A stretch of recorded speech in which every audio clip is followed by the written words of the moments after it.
There she goes.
my audio too loud if I talk?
Alright, cool. Hopefully the audio isn't too loud.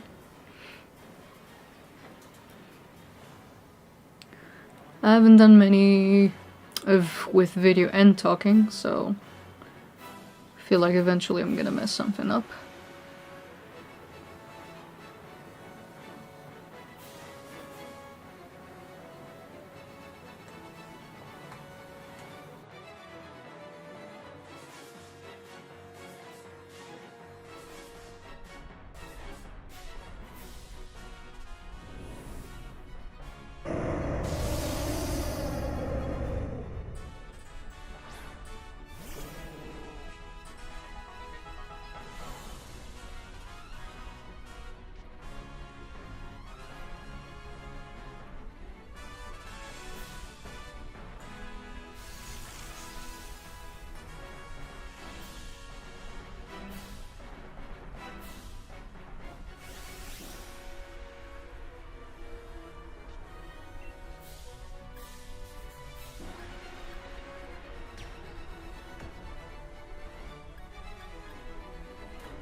God damn it, I keep using the Pokeballs. Want to use Premier Balls for Lugia. And any other shiny.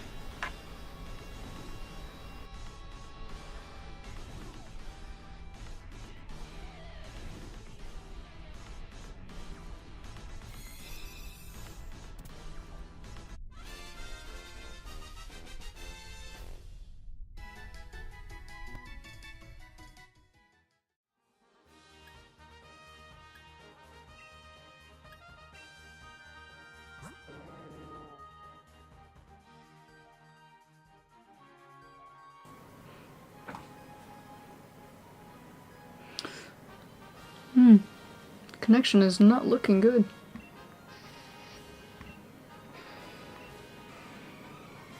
Okay, so got nothing.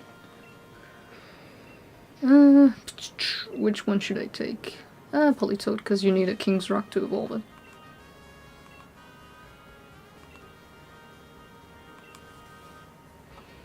He's so kind looking. He looks like such a lad.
Can you hear me alright?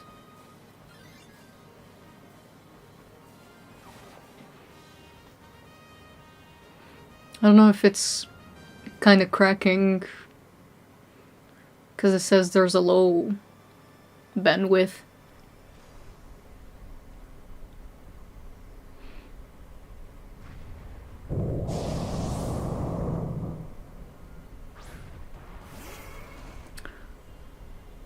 Yeah, that's good. On YouTube it says there's an excellent connection, but on the stream itself it says there's a couple of issues, so trying to figure out what that would be.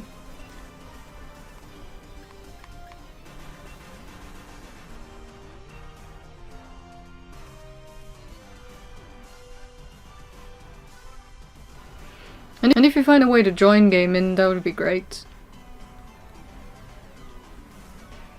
I don't know if you have to like press at the same time or something like that, but that would be great.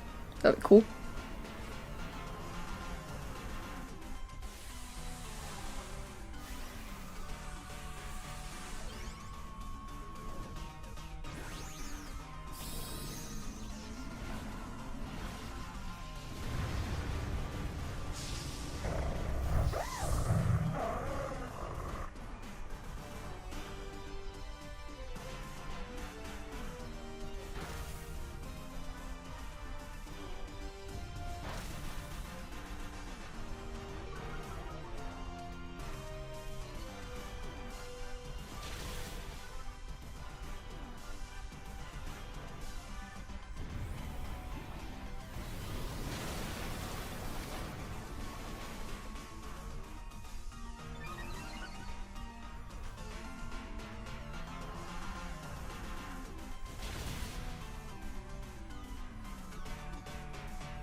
It seems the image quality is really not catching up fine.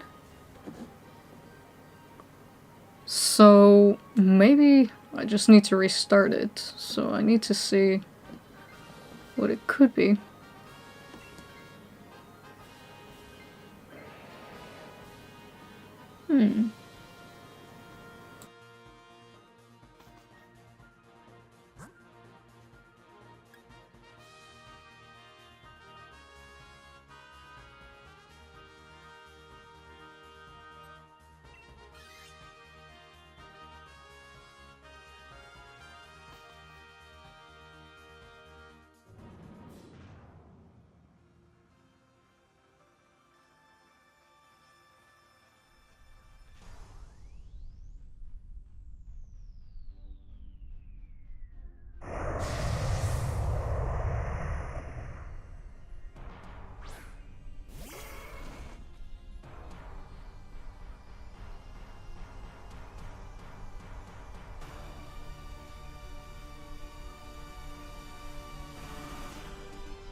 To anyone checking at the moment, is the video quality good enough?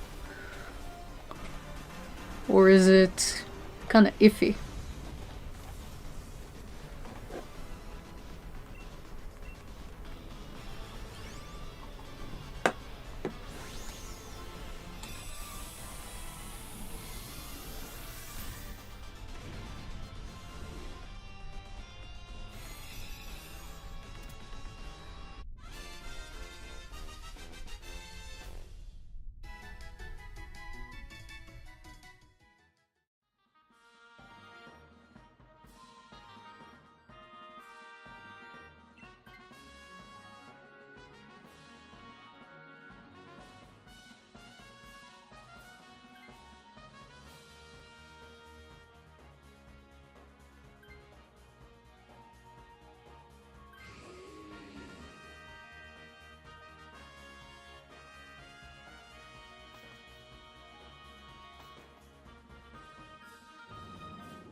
Alright, okay, here we go to Latios.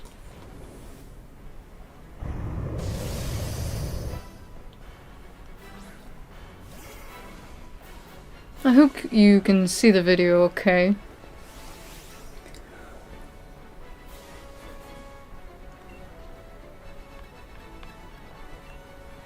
Oh.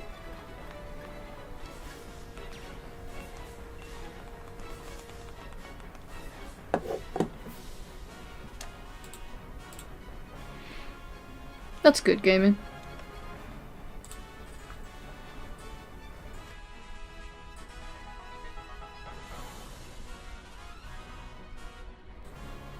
Alright, so what am I doing today? Today I am shiny hunting for Lugia, Latios, Cresselia, 3 of the max dense, and I'm checking stuff on my DeviantArt to reply to. I've gotten a lot of stuff to go through, and I haven't made the time to kind of reply to things.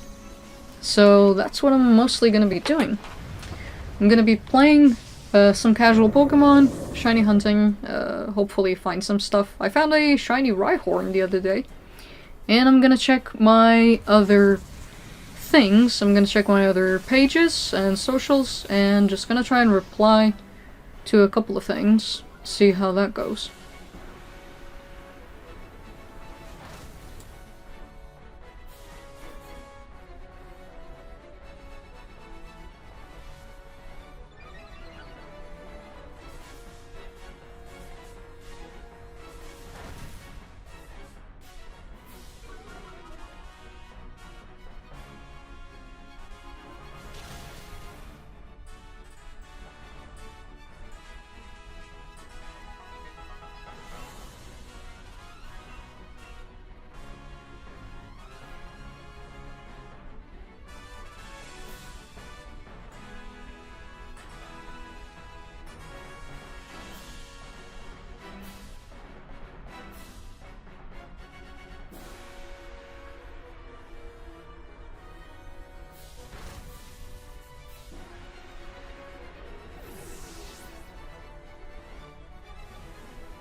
Gaming, if you're around, you should be okay to potentially join on the next one.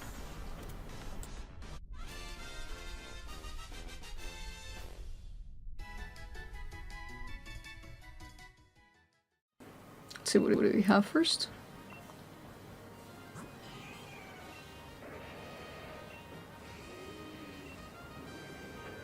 Nothing at the moment.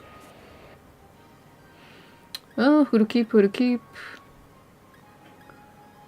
I really like Palosan.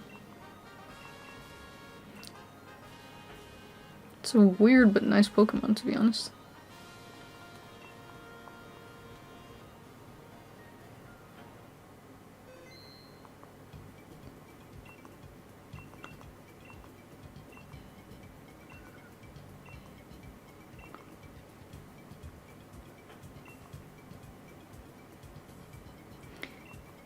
Gameman, how can you join if I go to the Cresselia raid?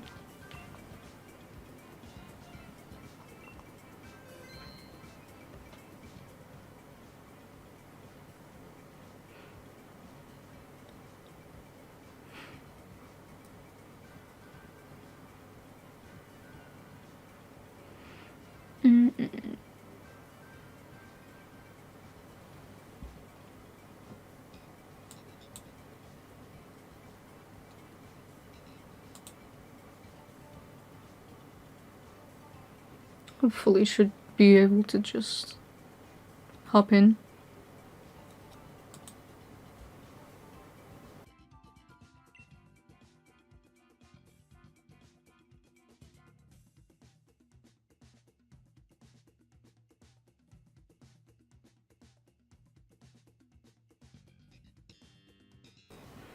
That's alright then.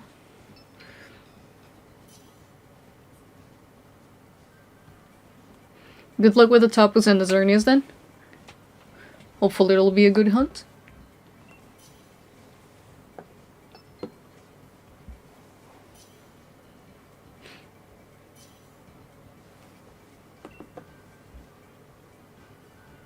Let me see, what else was I doing? Okay, so I am... First of all, we're facing Cresselia, so... Ooh, that should be good. I'm also on my DeviantArt at the moment. I'm gonna be replying to a couple of the comments that I've gotten. I posted yesterday about Pokemon Rescue Team Mystery Dungeon DX turned 1 year old yesterday. It's a lovely game. Didn't expect them to make a remake of the original Pokemon Mystery Dungeon game at all. That was one hell of a surprise when it came out. Jeez. So yeah, did a little piece to commemorate yesterday. Should be on my Twitter and my DeviantArt. And I want to go through some of the comments and spend the day replying to people. Let me see. Ooh. Ghost could help.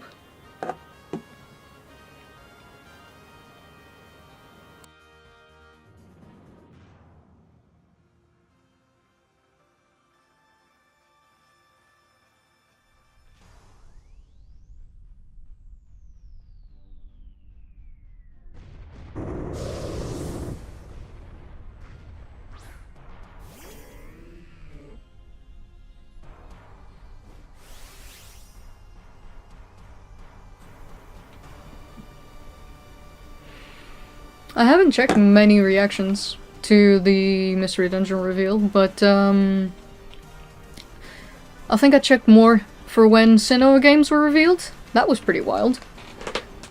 But never in a million years would have I thought that they would give us another Mystery Dungeon game, especially like remaking a spin-off game. I don't think any other spin-off ever got a remake. Not that I'm aware of. So I guess it must have been pretty wild, some of people's reactions. I know I was pretty... And I was really excited when they showed it.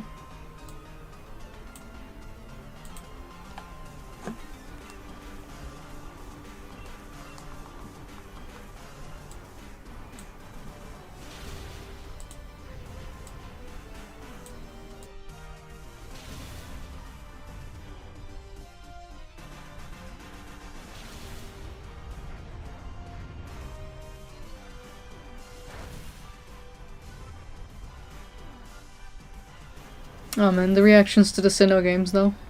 That was a lot of fun. It still looks so weird. I don't know what to think of it.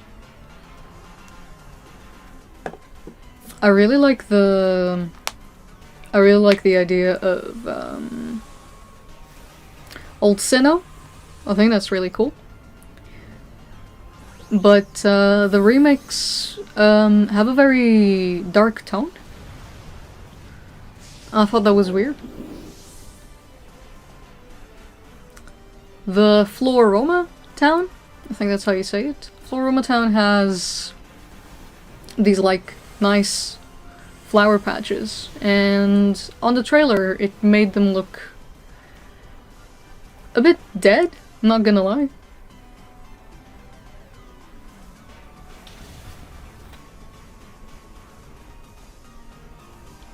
But I'm still like really excited for those games. How much are they gonna cost? Oof.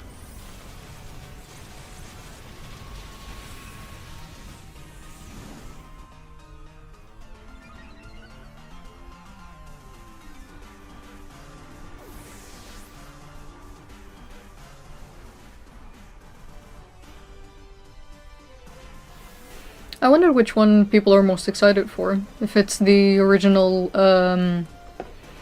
games remakes, Diamond and Pearl's remakes, or the Legend of Arceus. It seemed everybody was more excited about Legend of Arceus. That's still pretty crazy that they did 2 games. Technically 3. That's so cool. So much Pokemon content coming up. Pokemon Unite, Pokemon Diamond and Pearl remakes, Pokemon Legends Arceus. What was the other ones? Pokemon Snap. Still need to play N64 Snap.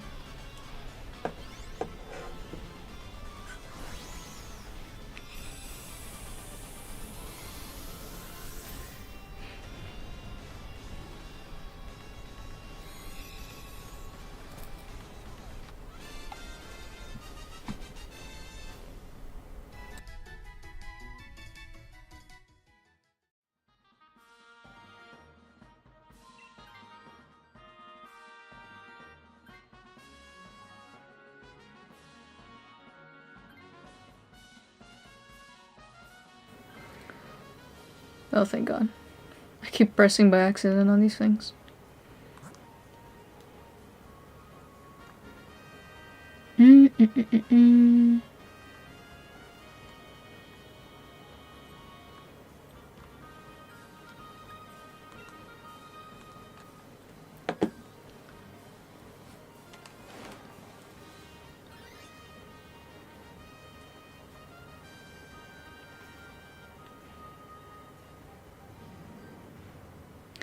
I think both of them are gonna be good gaming. They both seem like they'll be fine. It seems that they're thinking of keeping everything of Gen 4, including the underground, which was a big feature. So it has everything to be fantastic games. I just wish that when I saw them, I didn't have a weird reaction. I don't know if that makes sense. It's more like, if I could choose, I would love to have fallen immediately in love with it. For example, when Mystery Dungeon DX was revealed, I was very impressed. I was so shocked to see that that's what the game was gonna look like. I was super happy that that's what the game was gonna look like. But when Diamond and Pearl remakes were revealed, it was kind of like, yay! So I don't know. I really want to like them. Then again, I don't know if a lot of people can share the same feeling of when Let's Go came out. When Let's Go was announced, I think a lot of people thought it looked kind of weird too. But then eventually people kind of like got used to it. They thought it was okay. So I'm really hoping that's the case for these games too. Because again, if they've kept everything from the originals, that's actually a lot of really good content. Especially Platinum. If they call these Diamond and Pearl remakes, but it's actually more like Platinum, then these are gonna be fantastic games. I hope you get to ride Pokemon in Legends of Arceus. That'd be great. I love to ride the horses in Breath of the Wild. It's literally most of what I do in that game.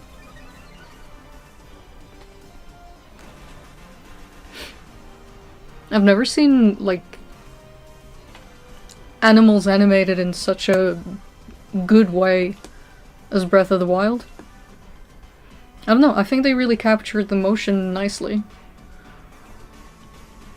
It's not that horses look exactly like that, it's more that horses feel like they behave kind of like that, and that's something really cool to see. So if they could make like a Rapidash feel sort of like that, or a Mudsdale, or whatever other Pokemon.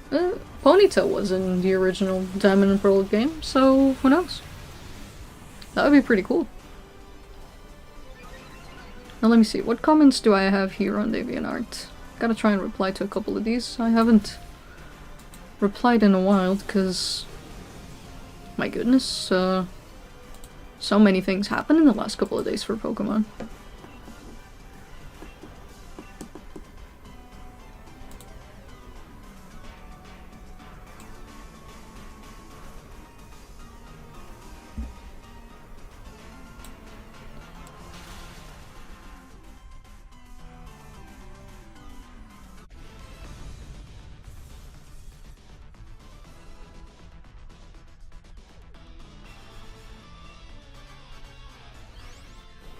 It's very likely it'll have some connectivity to home. It is, yeah. I don't know when, maybe? Because that's something that they like to do in some of the games, is to limit when you can use certain Pokemon. Which I understand why they would do that. Try and give you an incentive to not just grab Pokemon from that you already have that are super powerful and just use them through the game. But it would be great if maybe it's a Pal Park thing, maybe at the end of the game.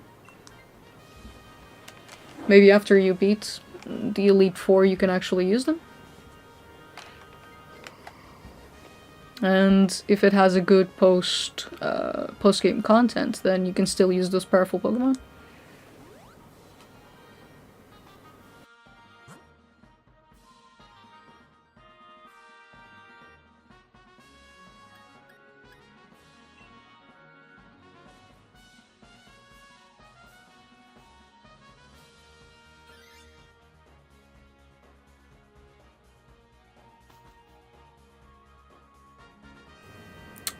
I meant to hit the normal one. God damn it. No berries for us.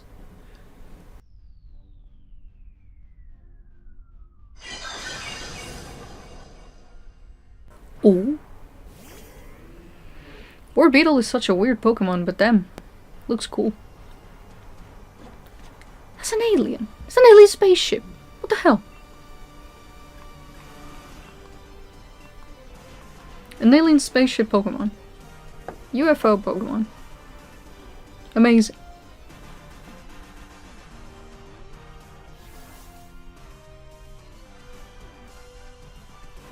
I assume the remakes are gonna have the original Pokédex?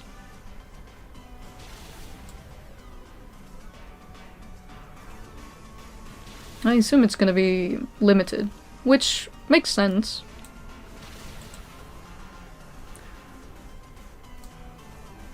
How big is Legend of Arceus Pokédex gonna be like, though? Possibly... Are both games gonna have the same Pokédex? Is that a good thing? Is that a bad thing?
Let me see if I can show what I'm doing currently.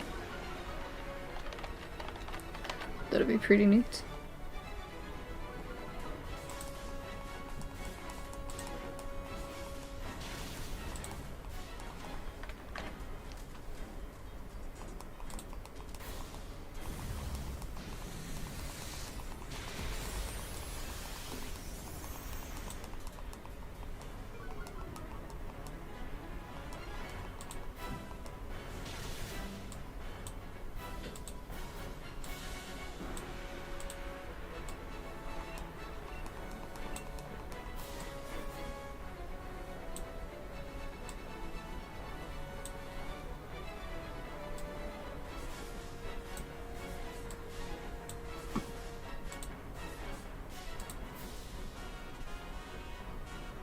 Cool. Okay, so if you can see,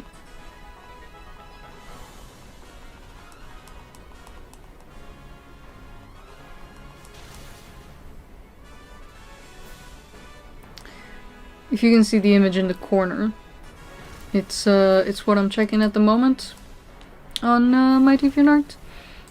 I have a couple of comments I haven't replied to yet, and I think in the future it's going to be harder and harder for me to reply to everyone.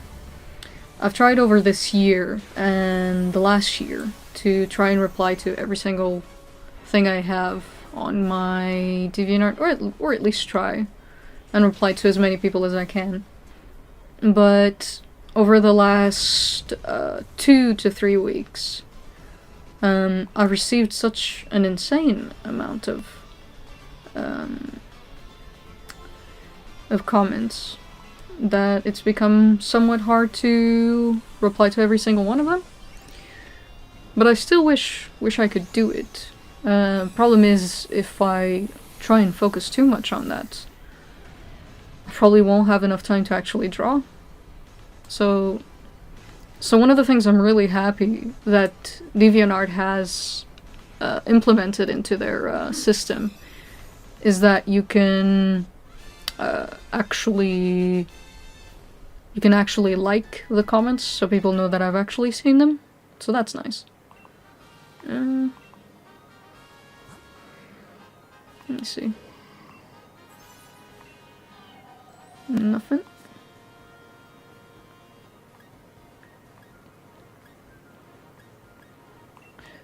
Let's go with that. Cool Gigantamax.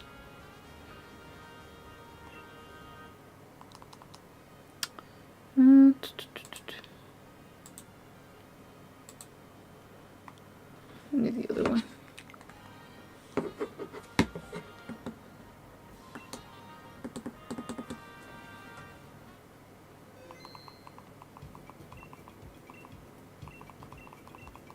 Let's go for the Lugia again. Oh.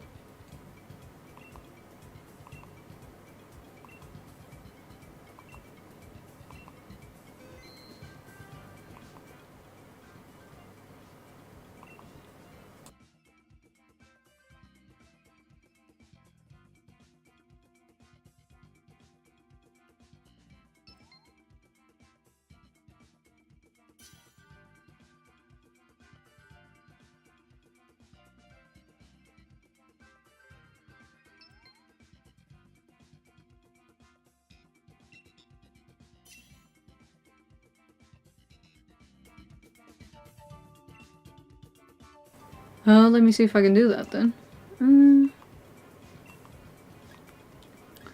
Are you okay with Lugia?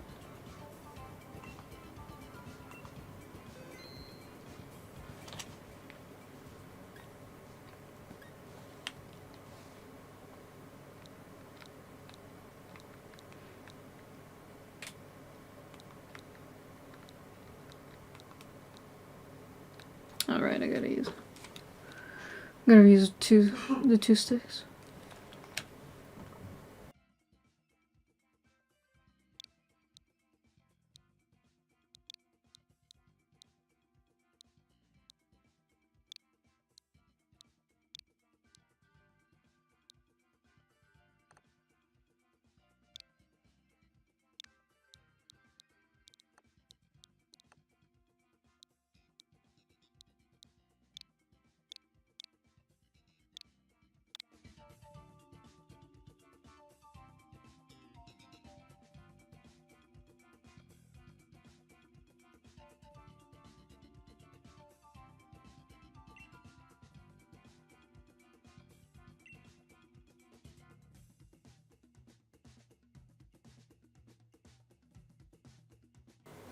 It's at the corner top there, if you can see it.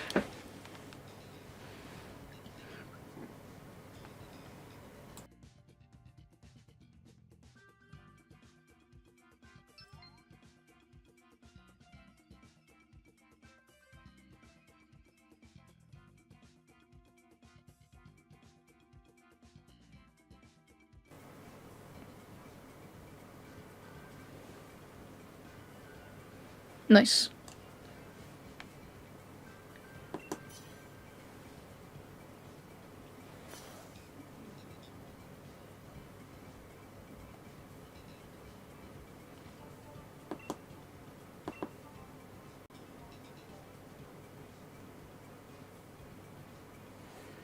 Alright, what do we have?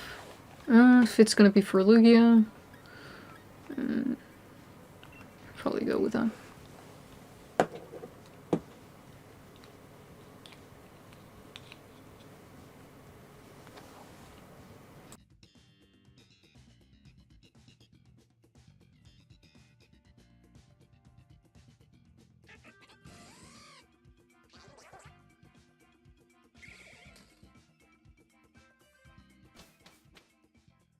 I forgot if the NPCs are any better in these battles.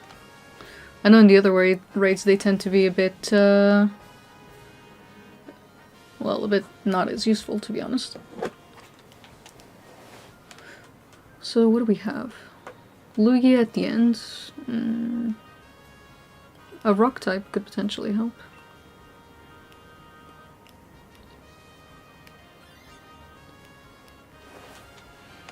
It's not a gigalith, but it's something.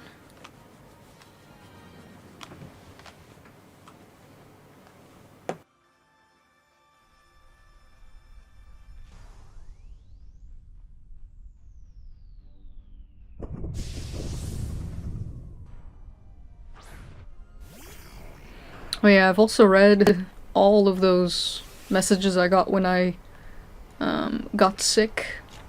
Unfortunately, me and my family caught COVID early this year.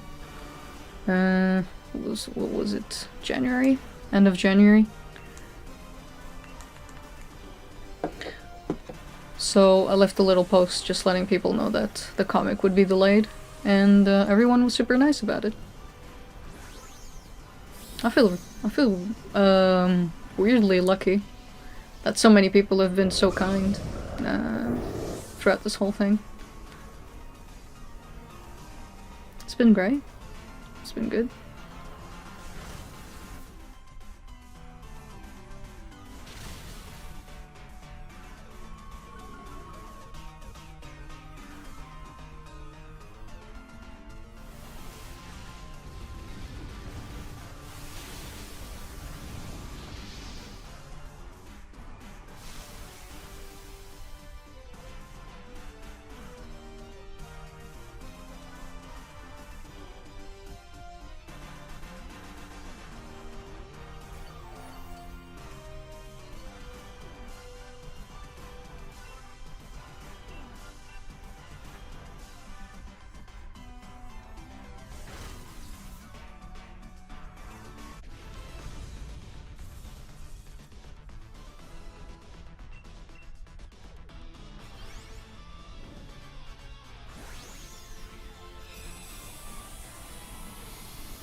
We have some berries on the front, but it is a fighting type.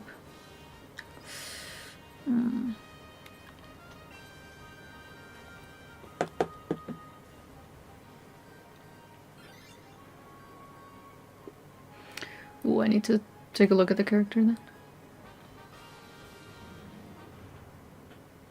That would be pretty cool if they one day had the option for you to dress up, maybe as like the characters from the other games. I remember they allowed you to dress up pretty much like Marnie and some of the other characters in this game. But not from the previous ones. Oh, I see what you mean. Green hair, the beige pants, white shirt. That sounds alright.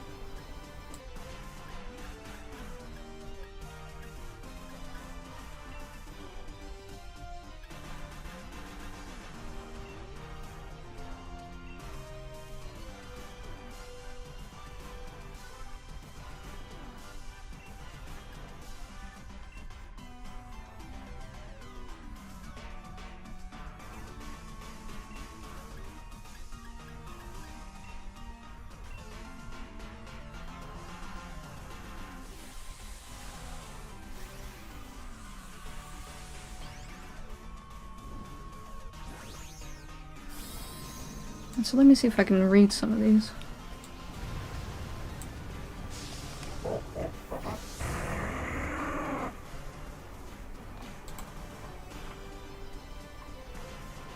Okay, so on DeviantArt, Corbin says this looks exactly like it was ripped out of an official art for the new PMD game.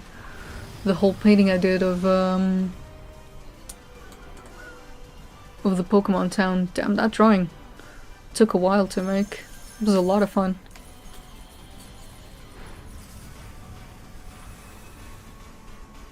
So many trees to draw in this damn drawing.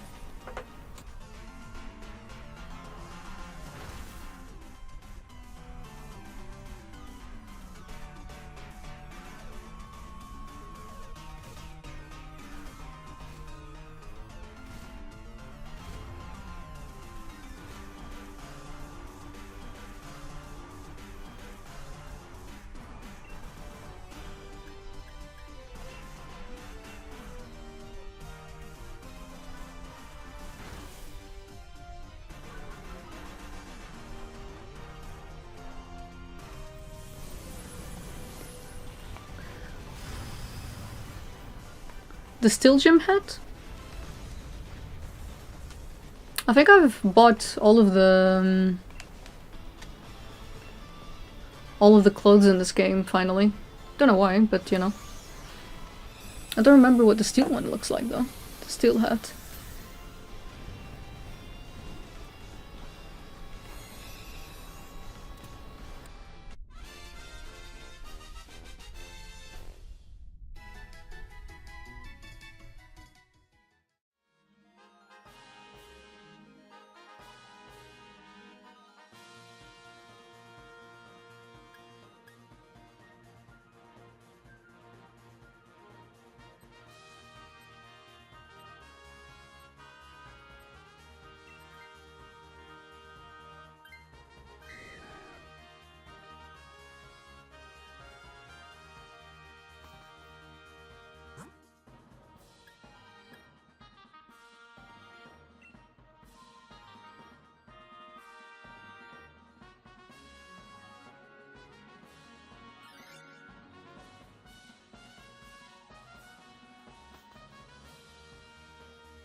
Hell yeah. It's a good thing they let the status conditions on these Pokemon. These battles would be way harder.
Sirius says, the amount of work and detail that went into this are sure amazing. I really like what you do, and I hope you're good health. Thank you, Sirius. Gotta leave a reply.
Sleepy Sunday says, holy cow, this is amazing. So much detail and patience was put into this. You didn't have to draw that many buildings or make it so detailed, but you did it, and it looks incredible because of it.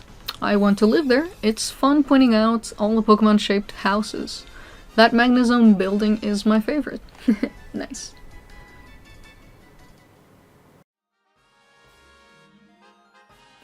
This is all stuff that I'm reading from DeviantArt. I'm sorry if it's confusing. Again, I have no clue what I'm doing, and I am very done. Let me see. So, no shinies. What do we have that might be good?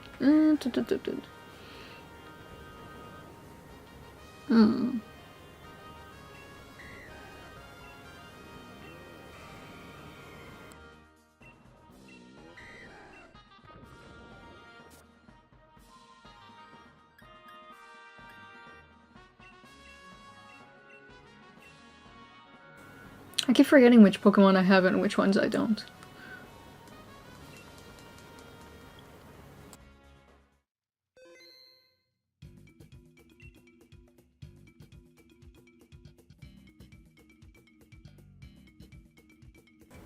Don't you dare, Spoonie.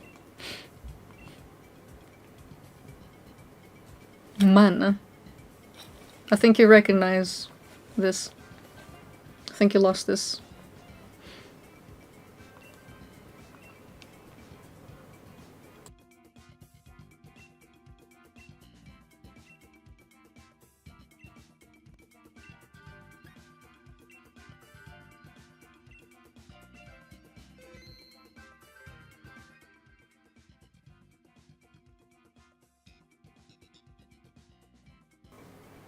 Do you want to join gaming?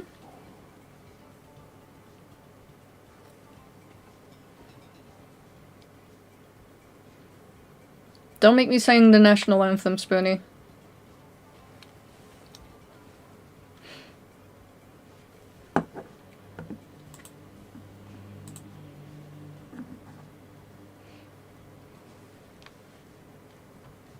Hey, no worries.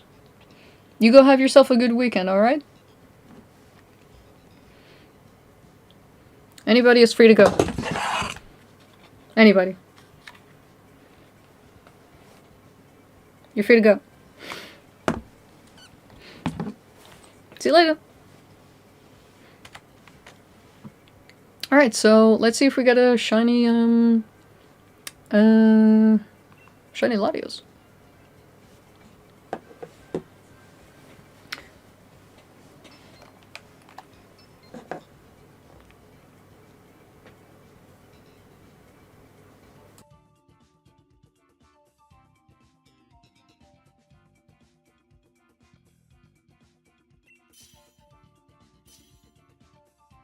Oh, you're playing Explorers of the Sky. That's nice. Really good game.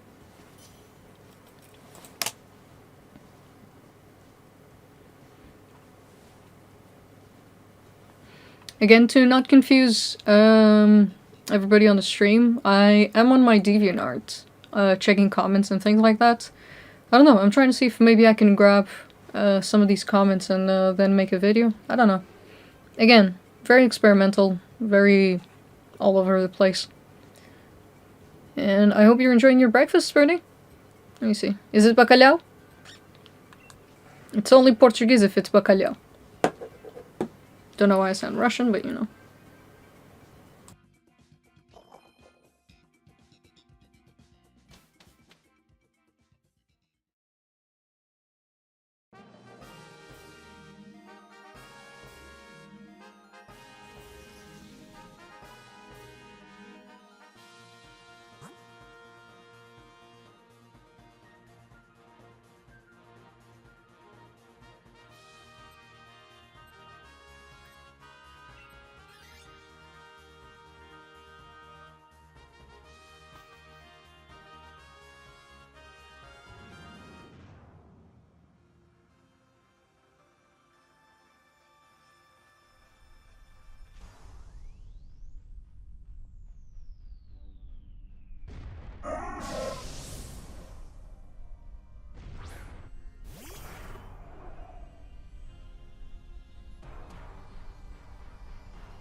To make a good bacalhau com natas, first you must go into the ocean and punch a bacalhau in the face. Then, only then, will you be ready to make bacalhau com natas.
Okay, so I've put in the corner, hopefully a bit less confusing. I've put in the corner part of the DeviantArt stuff that I'm checking. So hopefully you know that that's what I'm talking about when I'm reading the other comments. This is what the raid area looks like, and I wonder if the next games are gonna have anything like this.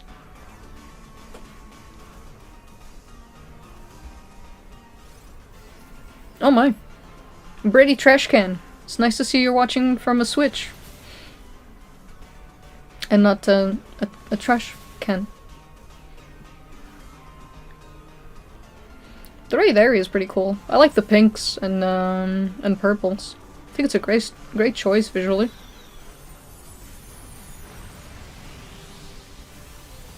Oh, it took a while. I was actually sick with COVID. I was sick with COVID and I had started to draw that background, but I wasn't able to finish it because then I was kind of like bedridden for a while. So it's hard to say exactly how long it took because I kept kind of like dozing on and off. Something like about a week. Yeah, it helped me go on. Kept me busy, but most of the days I did spend in bed. But I asked a friend before I even got sick. I was like, "Hey, can you help me? I have a lot of trees to draw," and they were like, "Yeah, I'll give you a hand." So they drew a couple of trees for me, and they also copied some of them and pasted it around the drawing. And then I drew the rest of things like houses and the overall map. I really want to paint this in the future. So it took about a week, technically took a week. But hours, it took of course less. It took, if it was to draw for like, from beginning to end, I'd say about like a 6 hour would be sort of the normal time it would take. It's mostly the trees that take most of the time. You have to keep going like this and this and this over and over again. Ooh, if you light. Nice. Oh, that's good. Monkey sent the link. That's nice. Yeah, I really enjoyed working on this.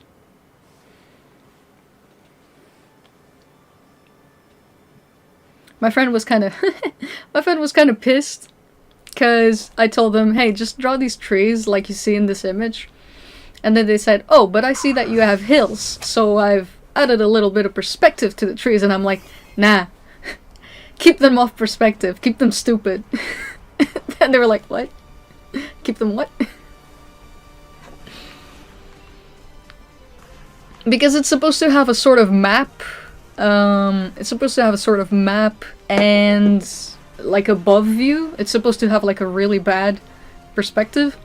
And they had like logic in their heads. They went like, "Yeah, I'm gonna draw these trees in perspective." And then I saw them and I was like, "These trees are in perspective." And they're like, "Yeah, they are." They're not supposed to. So I had to, so some of the trees they draw worked for the background, and then I put some trees in front of it, and the perspective looks all crazy again. So I think that if you actually look too long at the drawing, it might actually hurt you mentally, because you'll be like, "Why do these trees look so out of perspective?" But it is, I do like it. It reminds me of the, what is it?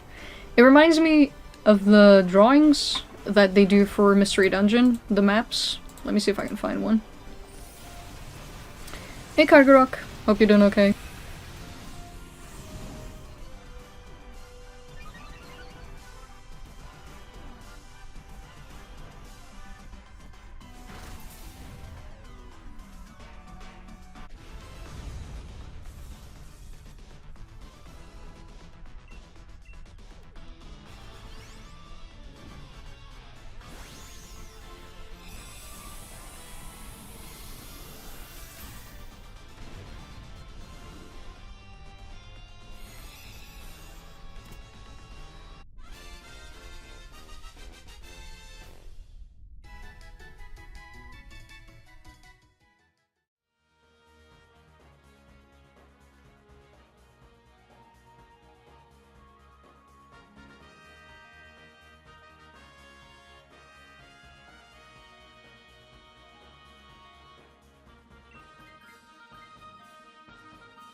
One of the things that someone on DeviantArt pointed out is that there's no characters on my map, which is true. I didn't add characters. I both wanted to, but I felt it would look very weird. So I kind of like masked it a bit by adding Froakie and Scorbunny on the sides, and adding a couple of leaves floating. Hopefully it was enough. I'd like to work on it again. It looks crazy detailed, but it was definitely one of the most fun things to do. It was very relaxing, actually. Well, it wasn't very relaxing when I was in bed, because I kept thinking about it.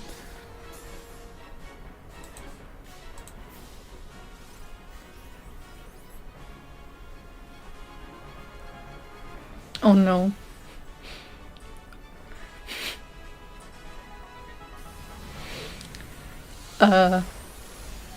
How is Ursaring able to use Sweet Scent? Like, I understand someone like Gloom or Vespiquen using Sweet Scent, but Ursaring, like, what am I smelling exactly here? Oh no. Should I say it?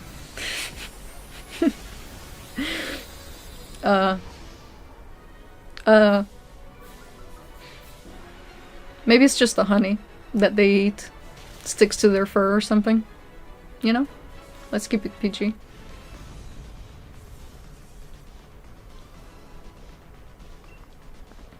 Ooh, Burger. Smelly bears.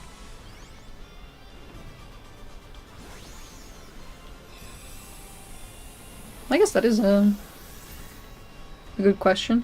I'd say it's the honey. They eat so much honey, like poo, that they smell of honey. So they learned the ability to scatter that scent. Ew.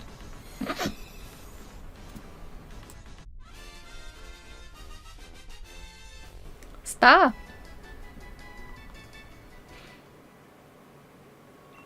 Technically, then every Pokemon can use it.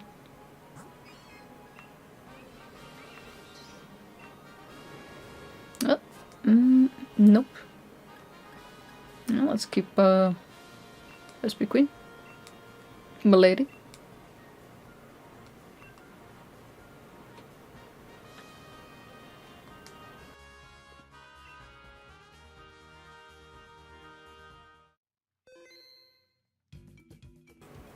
There's some Pokemon who have weird moves. It's kind of hard to understand why they have them. Like, Rhyhorn. Rhyhorn or Rhydon? Rhydon, who can use Surf. I don't remember why. Don't remember exactly why Rhydon can use Surf. I think Ekans can use Surf too. But snakes can kind of like swim, I think. I think I've seen snakes swim.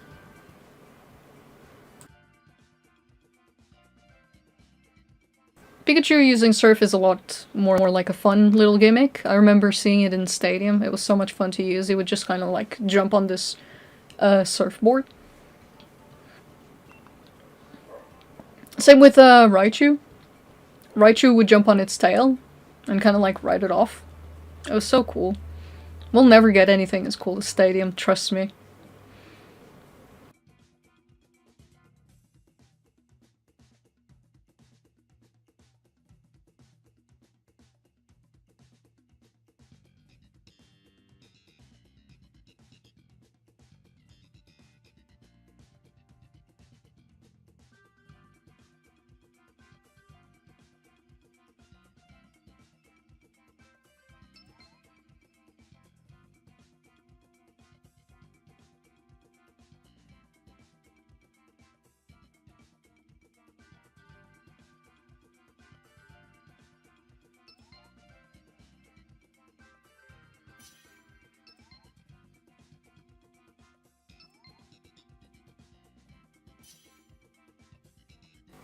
Yeah, I wonder if that's how they got the idea. When you say, so Raichu was already surfing on its tail in Stadium, yeah. It was cool. It was so cool. Stadium was so much fun because you got to see Pokemon behaving so differently from what you were used to. You have to consider that back in Stadium was out, there was only Pokemon Blue, Red, Yellow. Blue, Red, Yellow, Gold, Silver, and Crystal were the only games out when Stadium came out. And we'd only seen Pokemon in kind of like pixels. So to suddenly see them in 3D, doing like its crazy stunts and all these little movements, was mind-blowing. It was one of the things that made me really want to get into animation and arts and things like that as well. Because I thought it was crazy how you could animate a creature and make it feel so animalistic, like an actual animal. And as you say, Venusaur. Venusaur was funky looking. He used to like move itself around, and he like spored these things, kind of like a plant does. And he would get like these vivid red eyes, so he looked kind of stoned. But at the same time, it's somewhat relatable to people who have allergies, probably. So like, because you get all this pollen and stuff, it goes into your eyes, you start crying and all that. So as dumb as it sounds, it was somewhat kind of like, it was a recognizable piece of animation. So like, you see all these spores and you see a creature getting its eyes red. It's like, oh shit.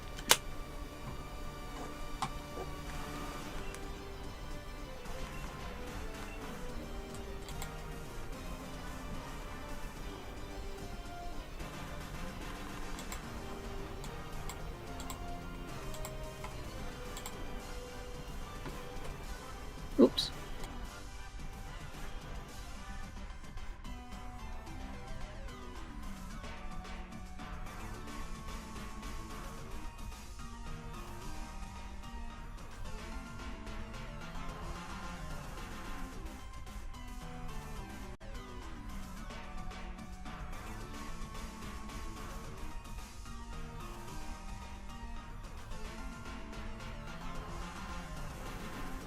Alright, cool, we should be back. Oh shit, did I use a flame move against an Azumarill? Jesus. But yeah, as I was saying, the animations in Stadium were so mind-blowing. And Raichu, Raichu used to like jump onto its tail and surf, while Pikachu used to kind of like summon a surfboard from nowhere. It was great. I wish every Pokemon fan got to experience how cool that was.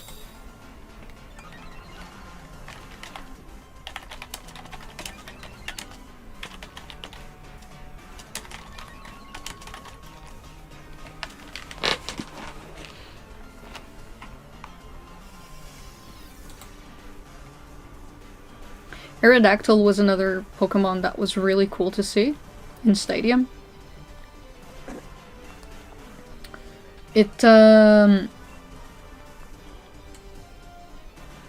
moved so fast. It had this... I think back in the day, Jurassic Park was still like a big thing. And there was sort of a craze of dinosaurs. So, to see Aerodactyl move in this sort of like dinosaur, crazy lizard kind of way was also really, really fun. Because he was so insane. Like, he had this, like, he would flick like his tongue, and he had like these really sharp teeth. They've toned down a lot of the Pokemon's models over the years. Machoke had a very gorilla-like physique to it. Stadium games were the only games you ever owned. Any 64 games you ever owned. I had the Stadium games. I had Mario 64. I had WrestleMania. I had...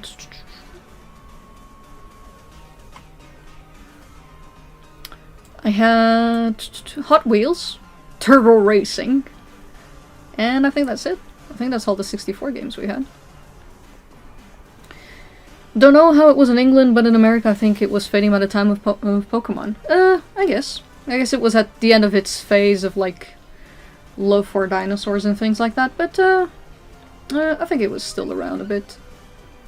But it was fun. It was fun. I think that the animators certainly looked like they had taken some inspiration from the way the dinosaurs were animated to animate the creatures in Nintendo, in Pokemon 64. Stadium 64. I really don't know. I could talk about it all day. I could pull up the animations of the Stadium games and just talk about how much I love it throughout the whole thing. I haven't seen idle animations that good in other games. I like how they do it in Final Fantasy X. I played Final Fantasy X, and there are some creatures that move in certain ways that are super appealing. You can really make characters look so cool if you just animate them properly. The models don't even need to look that amazing. And we know that. Mario 64 had great movement. Banjo-Kazooie had great movement. If you know how to convey emotion through those 3D models, you can make something really memorable. I also have the Microphone Pikachu game that came with the Pikachu 64. Wait, it came with the Nintendo 64? My brother got the Nintendo 64. My brother got the Nintendo 64 and the one with the Pikachu. But we didn't get that. Oh, I think it was like a combo of the Pikachu Nintendo with Stadium? Some sort of bundle? We're talking about probably 2000. Exactly the year 2000 or something. In Portugal, so I don't remember very well. I was so young. I've never exactly seen it. That's Spoony, I think that game is what? Hey You Pikachu? Me and my partner actually have it. It has a little microphone and all that, but I haven't really tried it or seen much gameplay of it.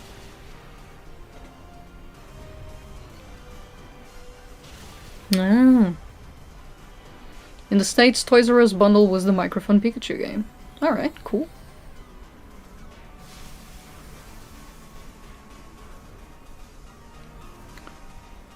In Portugal it was, I guess it was just a Stadium and Pikachu Nintendo bundle.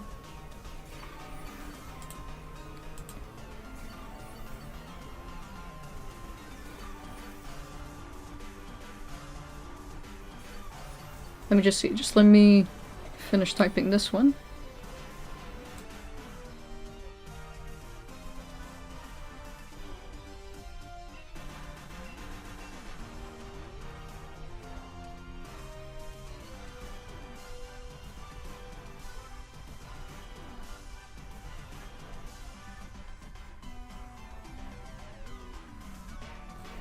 So checking back on DeviantArt on this page, the comments. Brycey Meeks says, so much detail. Wait, did someone already said that? Lodestar 385, this is incredible. It's like a map. You can really appreciate all the detail. Very immersive. Paleona says, first of all, I'm glad you're feeling better and have the worst behind you. I hope the rest of your family is safe and recovering as well. Thank you. And this page is fantastic. So many little details. This feels like it could be a legitimate Gen 8 PMD installment, especially with the Alcremie and Corviknight buildings there. Eyes. I'm really intrigued about the large palace at the top there too. These two are so cute. I can't wait to see what you have planned. Oh, I see the Explorer badge at the top of the palace-like structure now. It must be the guild headquarters. Yes, yes. It must be. Just gonna leave a reply to these ones. Everyone is so kind on my DeviantArt. Damn. I can't thank people enough for being so neat. It's been lovely. Oh yeah, and since we were talking about back to YouTube, since we were talking about the Nintendo 64 games, playing WrestleMania on the N64 was quite a trip. They used to allow you to customize the wrestlers and DeviantArt. They used to allow you to like customize the wrestlers, and that's what me and my cousin used to do most of the time. We didn't even like actually play the game as much. We would just make the wrestlers wear like the most ridiculous outfit you could give to the wrestler.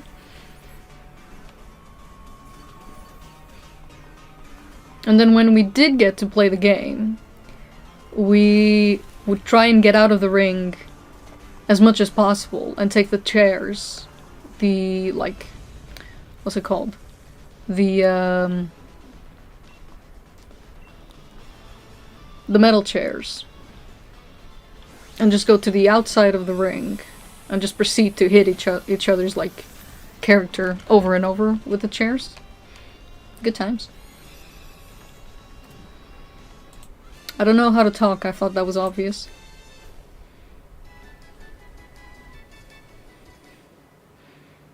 DeviantArt? You mean that website where people make tarts? Let me see. Who am I fighting? Was it Latios? Shh. Azumarill is usually a better choice. Sometimes I forget how powerful Azumarill is. Ooh.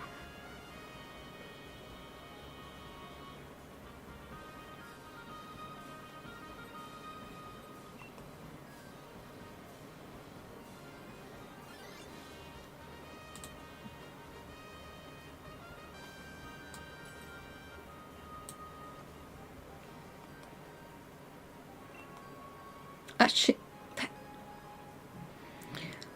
Why do I press so fast? Not like there were better items.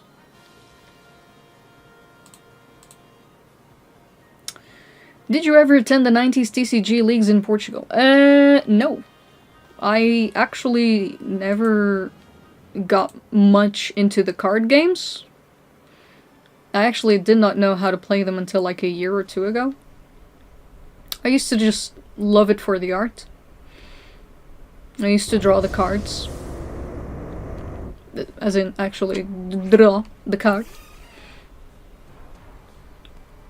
I had a card, a Portuguese card, and I think I read recently why they have this weird translation, but one of the cards was a Charmeleon, in which the word for scratch is talho.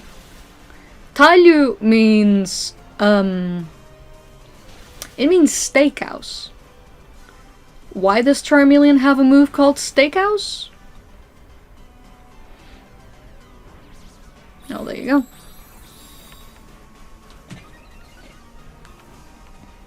I think it was a translation from the Spanish TCG, and in consequence that was a translation from the French TCG, and in consequence that was a translation from the English games, and then it was a translation from the Japanese ones. It was...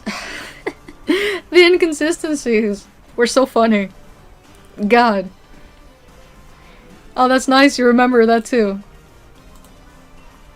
Why? Why? Talho? Hey! Come! Just a Charmeleon just meeting you in front of a steakhouse. Hello! Not steakhouse, it's more like a... oh god, it's even worse, it's like butcher? you can make some sense of it if you say butcher, because butchering is like slicing in a way, I suppose. Nah, man, I think it was a Spanish transition.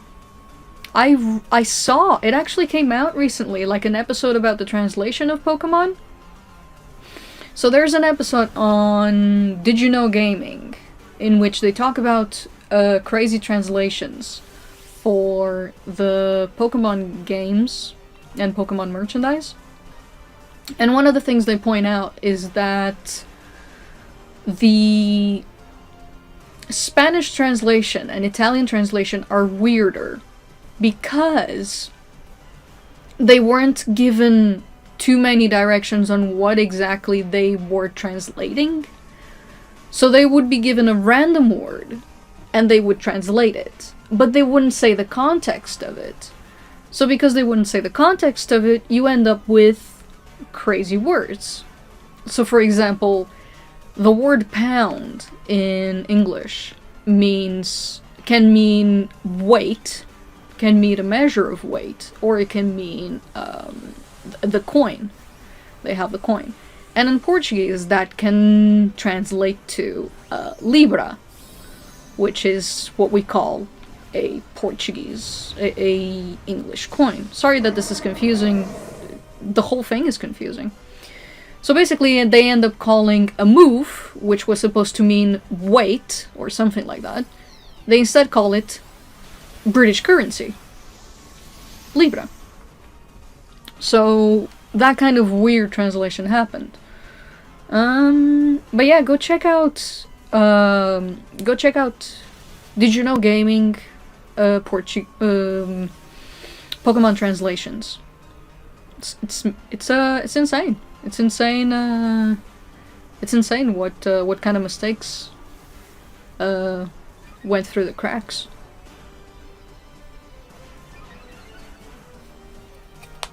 What happens when you take Operation Security too far? You mean them keeping everything too safe? Everything too kind of in the dark? Too mysterious? I suppose that could be the reason.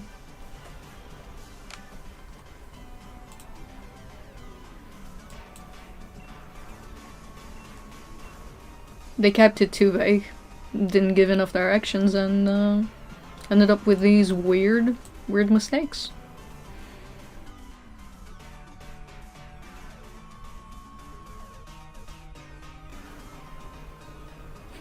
But it was such a weird thing to do, to see as a kid. Because you wanted to be excited about the cards and everything, but some of them would have such weird moves.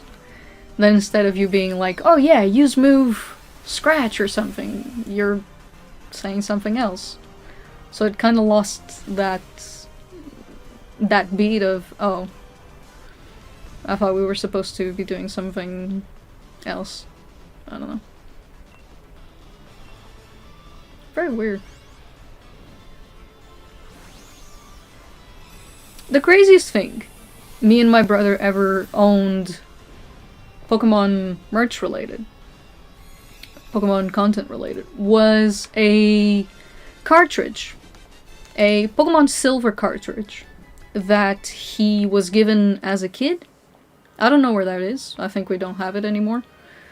Don't remember the last time I saw it. But it was a Japanese Pokemon Silver game translated to Spanish, hacked to be made more difficult. So, I'm sorry if I lost anybody there. So, it was a weird, potentially, probably, hacked copy that someone gave my brother. He was like, what, 10? 10 years old, so I was even younger. And the thing we remember the most about that cartridge was that the words were kind of crazy. This isn't Pokemon Vietnamese Crystal, by the way. This isn't it. No, this is different. Yeah, like a bootleg. But this wasn't Vietnamese Crystal. This was Silver, and it had, how you know that it was a Japanese thing is that to write the name of the character, you only had like 6 tabs or something for the letters. Because in Japan, because they use characters, one character usually means 2 things. So you can say, for example, if you put the name Naruto, you use 3 characters. You go Na-ru-to. So the space to write your name is a lot smaller, and that's what this cartridge had. The cartridge had a smaller space for you to put your name. So it was clearly a Japanese one. But it was in Spanish. So a lot of the words didn't make sense because it didn't have enough space.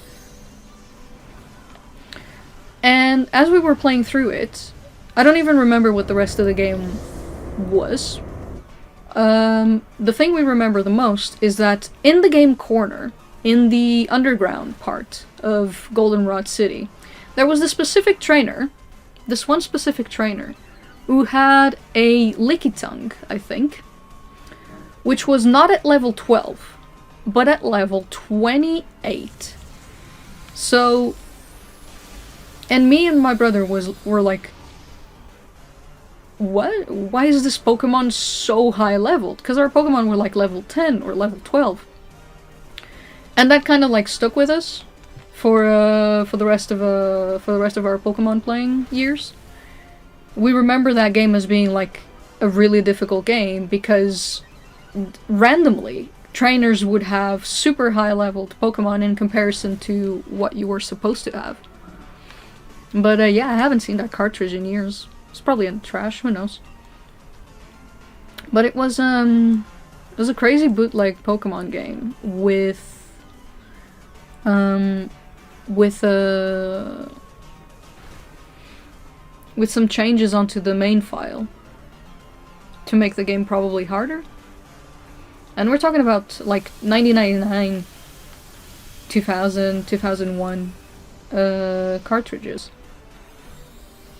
So yeah, that would be fantastic to know where the hell that came from.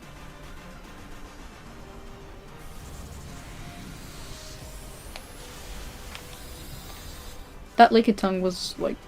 When I made that drawing of me and my brother's memories through 25 years of playing Pokemon, he texted me about, oh, remember that really strong Lickitung in the underground? And I was like, what? Oh yeah. Because he still remembers to this day getting his butt kicked by that Lickitung.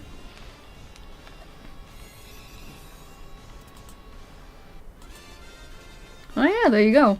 I bought a poorly translated gold version at a small electronics stores in Portugal when the games were released. That's when I learned about bootleg games and the Nintendo seal of approval. There you go, so I guess we weren't the only ones with the situation. That's crazy. Maybe Portugal was having an issue with getting the games, and people were actually enjoying them, and what, they decided to make their own?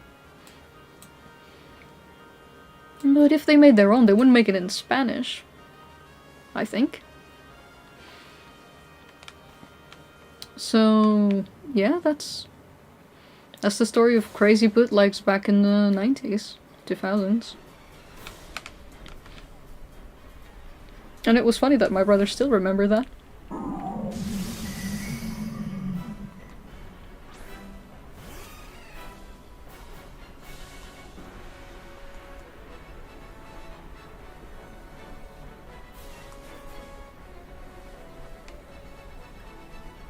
That too, yeah. We have this thing in Portugal, which is, we call it 300 store, which is like stores that sell things for extremely cheap. So it might have just been a 300 store kind of thing.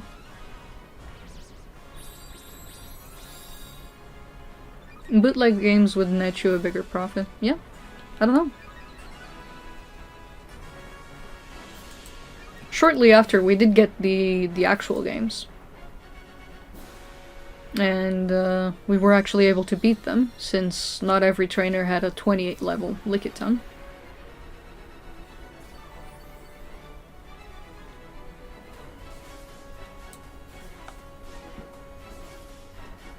Oh my, oh. Really?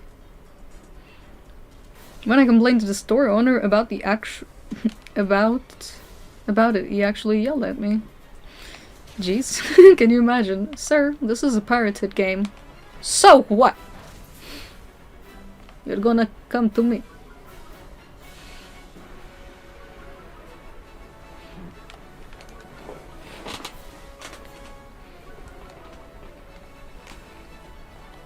Estás louco?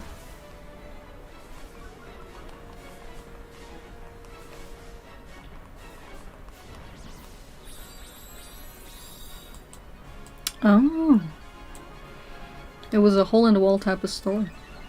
Oh, okay. We have lots of those. Yeah.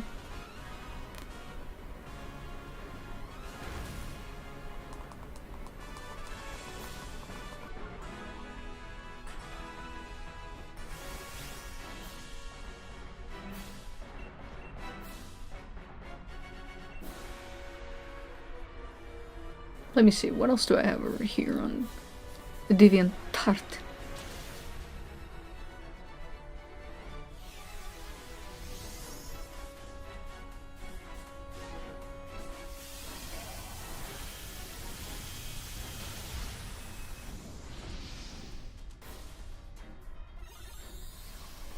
Hey, that's nice. Final Fantasy IX. I haven't, I admit I've only played Final Fantasy X, but I deeply wish I had played more. I wish I'd played 7, 8, 9, even 6. I heard 6 is like a nice little gem.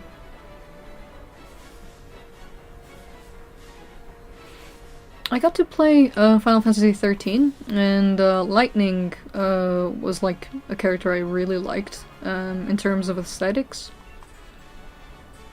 She has like this, what can I say? Me and her just have this natural understanding of pink as hair. I'd say my mustache is better than hers. But everyone has their opinions. Final Fantasy IX is the one with the kid with the tail, right? I always thought of Super Saiyans when I saw that character.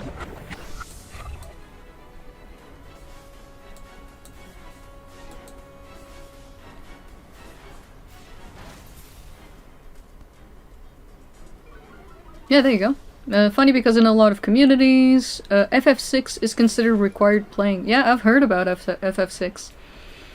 I actually have an Xbox right next to me. I'd love to try and find the time on the weekends to do a streaming thing like this and just play those games. Whether anyone watches it or not, I'd love to find an excuse to play these games, because my partner actually gifted me a beautiful Xbox, which I haven't touched, because I use all my time for drawing and replying to people and being on social medias. But especially drawing. And I'd love to try it. I'd love to try them. I'd love to try all those games. I play so much Pokemon. Pokemon is literally the thing I play the most, because again, due to time constraints, I would prefer to have one series, which I make it something that I'm kind of a master at. And Pokemon makes me kind of feel like that, like I understand it, like what it is and the cool mechanics it has and all that. Except battling. I'm actually not very good at the battles, as you can probably tell from these raids, which I haven't been paying much attention. 6 is a masterpiece. I don't really like turn-based RPGs much though. 8 is my personal favorite. I've only played 10 properly. I've only played Final Fantasy X properly, from beginning to end, experiencing things, doing all the side quests, and all that. Have you guys played Final Fantasy X? Did you enjoy it? I really like it. Turn-based mechanics are a bit dated at this point. I'd say it's fair. But I guess for people like me, it's kind of some of the only games that I still get to play.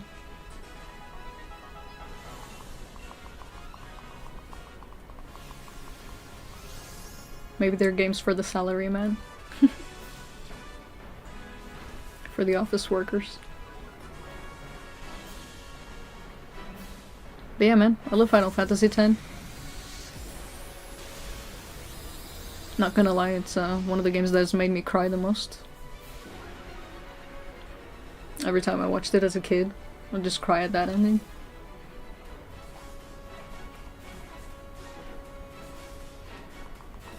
Oh, nice. Turns out that leper berry was useful. I know it's lame.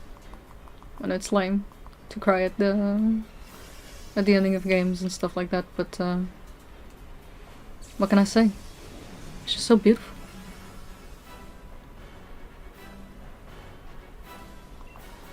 All of them. You played up to the last dungeon. Played 10 up to the last dungeon, then dropped it. I definitely want to play the whole thing though. If you get the time, that would be cool. I feel like 10, if you play it during the time I played it, as a teen, preteen, it has a very nice effect on you. But if you play it as an adult, I think it's more corny and kind of like funny to make fun of. Because you guys know that scene. You guys know that scene where Tidus looks at the sky and he starts like laughing and he goes ha ha ha. That whole scene was made to be awkward, and I love it. And it became this kind of a weird meme. And I think that's funny too. I think that's a very funny way to pick up that scene. But if you play 10 and you see the relationships between the characters, that scene was also very very nice, like in terms of sentiment, because he was trying to make the other girl laugh, no matter how awkward. And as the story progresses, you realize that it was nice that he tried to make Yuna as happy as she could be. And I really enjoy that. As a teen, you're just like, oh my god!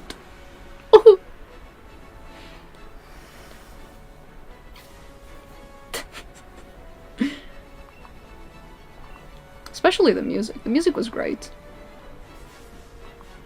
I assume all of the Final Fantasies have great music.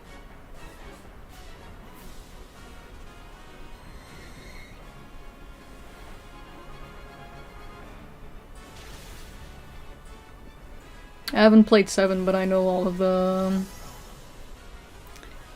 I haven't played 7, but I love when Sephiroth's music comes up, or some of the 7th music comes up, because that's the most popular one. Yeah, exactly. It was awkward, but it made sense. Yeah, there's a lot of stuff in Final Fantasy X that's awkward. Really awkward, especially viewed through an older person's eyes. But I feel like the story they tried to tell was actually very, very nice. I feel like it's tragic to a certain extent, in a nice way. Yes, Nobuo Uematsu is really good. He's fantastic. To Xanarkand, it's literally one of the most emotional pieces. It's seriously important for me because I heard it so young, so I attached it to many memories. So the track To Xanarkand means a lot to me. I have a friend who actually is way bigger into Final Fantasy X and love the Xanarkand track. And they've made a lot of homages to it, from putting it on their Animal Crossing island to having it on their phone and using it as certain tones. Because it's really amazing how video game music can really stick with you.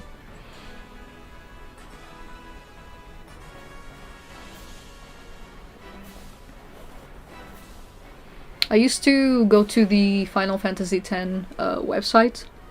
They had like this, I don't know if they still have it up, but certain games had like websites for their own games. I don't know if that's still a thing, it probably is. especially nowadays. But the Final Fantasy X website had the track to Xanarkand playing basically non-stop. And we're talking about old YouTube days, so it wasn't exactly available on YouTube, I think. So I would go to that website, and I would leave the website on the background, playing as I did stuff on the computer. So that kind of stuff. That's the kind of stuff that that you as a kid. Oh shit! There goes Cresselia. That's the kind of stuff that sticks to you as a kid, like doing these kind of things with the video game tracks. So I'll always have some nice little memories attached to it. Was Nobu, was Uematsu the same guy who did for Kingdom Hearts?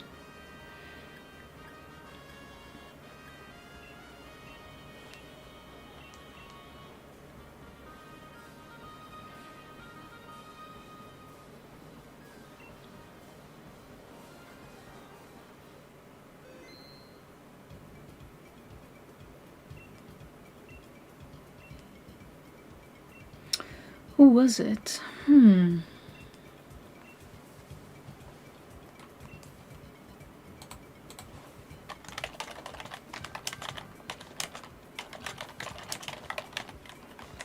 Naka... No.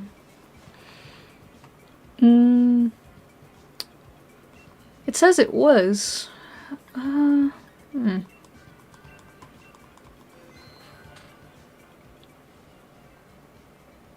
No, wait. No. No, wait. Kingdom Hearts video game series composed by Yoko Shimomura. Give me a second.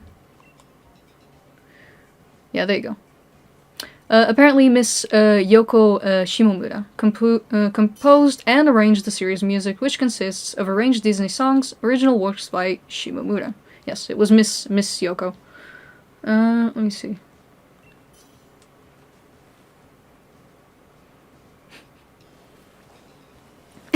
That Kingdom Hearts theme. Kingdom Hearts is another little gem, isn't it? Phenomenal music. And the awkwardness is just amped all the way up. Final Fantasy is awkward. Oof. Woo!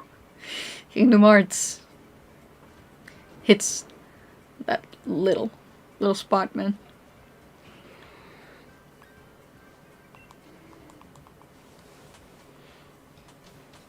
I always have the freaking urge to sing the damn song. I'm containing myself so hard. Oh, also composer for games like Mario and Luigi RPG. Awesome. That's what I tell you. Video game music, freaking phenomenal, man.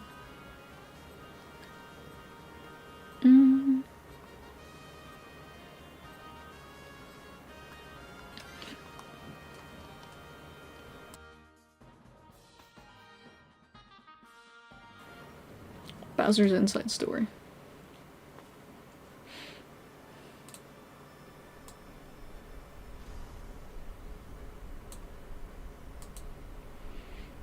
I'm hearing it in my head. Fuck. Shit.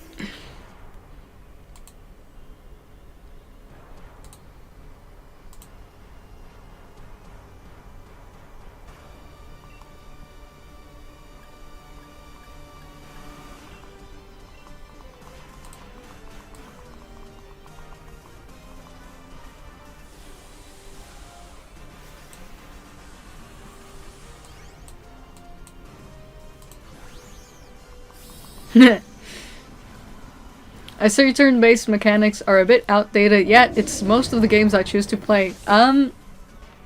What can I say? It's the same here. I can look at Pokemon and be like, wow, that's so outdated. I can look at Final Fantasy X and go, that's so old. But then it's literally the things I'm gonna go play. I don't think I can play games with a fast pace. I tried Super Smash Brothers, which I love. I played with Incineroar I've played Final Fantasy 13 with its time-based, I think, combat. And it's just hard. It's hard to keep playing them. Don't know why. It just is. I loved Breath of the Wild. What would that be called? Third person? Oh no. I'm showing I have zero knowledge on this. Oh well.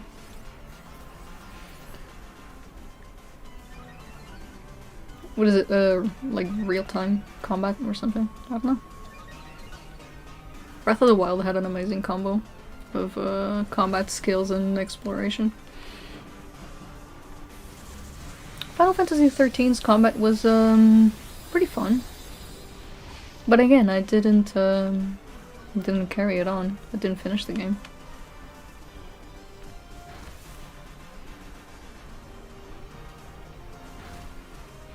Pokemon is so simple. You're just there. And you're just boop, press the button. And you see that little health bar go down. And your brain just goes like, yes, yes, more of this, yes.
Amen to that.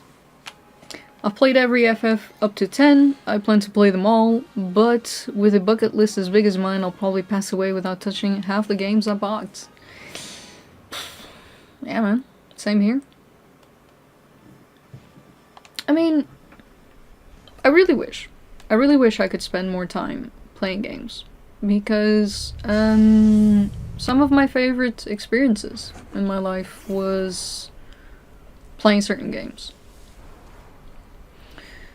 But it's just hard finding the time and making it a priority, I think. If you're doing certain things in your life that you think are better than gaming, then I think it's okay to not carry on playing games. But for me, I like art, I like animation, I like concept art, and those things are related to gaming, which makes me wish I saw more of these people's works. Because I think they're fascinating. Video games are insane. Such an insane thing that exists, same as animation. And I wish I could play more of them.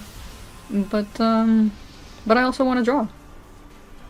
I really want to draw. I love drawing. I love drawing for hours. I can spend hours in silence just drawing. and it gives me an amazing feeling. So I hope you do get to play games, Spoonie. I hope you get to play them. But if you've found other stuff that's more important or helps you more, then I think it's cool. Shoutouts to War Beetle, which I made a fake one kinda like it way before. Everyone hated and the War Beetle happened. Hey! Oh, you mean the big moon character that you sent me? Yeah, I think they're similar. I still think that big moon creature is it gives me a very Ultra Beast feeling to it. I think it would work out okay as a design, especially if there was a lot of them. In the sky. Make them look like shooting stars. I like playing games a lot, and then I started streaming. Yeah. I'd like to do something like Streamy Sundays, or something like that. Have people hop in, and just enjoy playing games. But again, I would prefer if people are doing something else that they find it's better for them.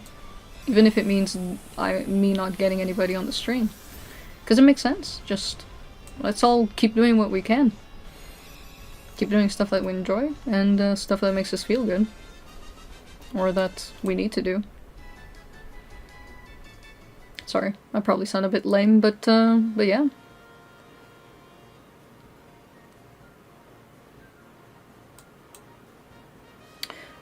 As much as I'd like to play for games for hours, I know I have to prioritize more important things in my life. So yeah, I mean, some people manage to make that their kind of like important thing in their life, playing games. So I guess then it becomes a big priority. Oops. I ended up pushing off playing games so I could play them on stream, and then my stream ended, and that feeling of pushing off games remains. I have pushed some games to the side because I think, oh, if I'm gonna play them, I might as well stream them.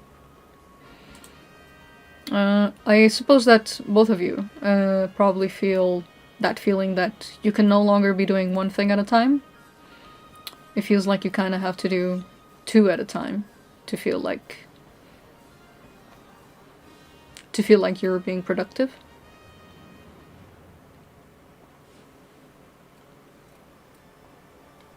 So instead of playing by yourself, you stream. Instead of just playing, you also watch something else. And it's hard to know.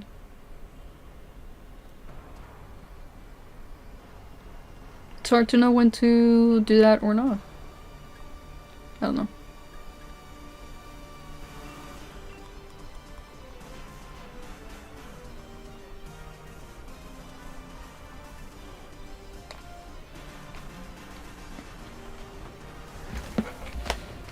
For example, I am streaming now.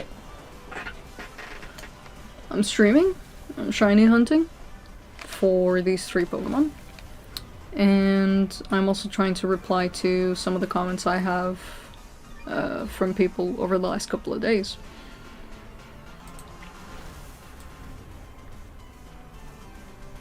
And I'm talking to people on the chat, and there's a couple of things happening at the same time.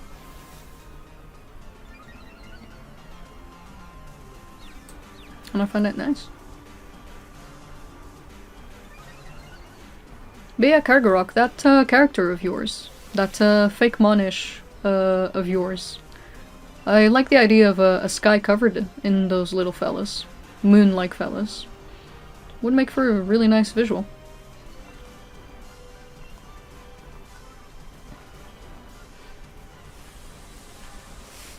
As I do more of original Pokemon stuff, unfortunately I can't participate as much in doing Fakemon.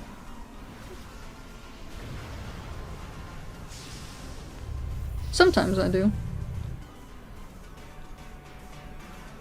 But I tend to stick to closer to original designs.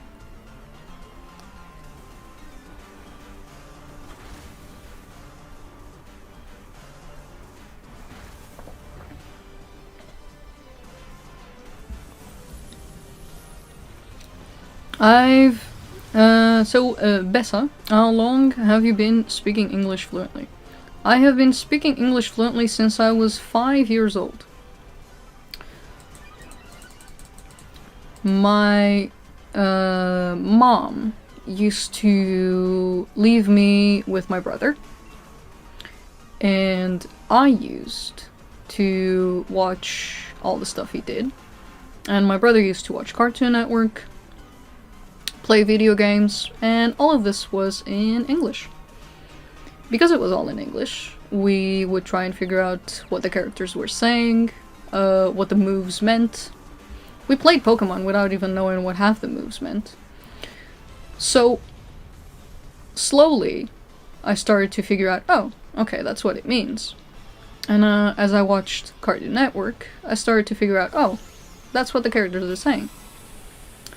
So one day, and my mom didn't kind of like look over us too much, she would just leave me and him alone. And I caught it more and more. I caught the gist of what they were saying more and more. And one day, my mom had some English guests at one of her dinners. Or we went to visit some of her English friends, something like that. And the guest, because he only spoke English, my mom was like, oh, my kids are not gonna understand what they're saying. She can speak English, by the way.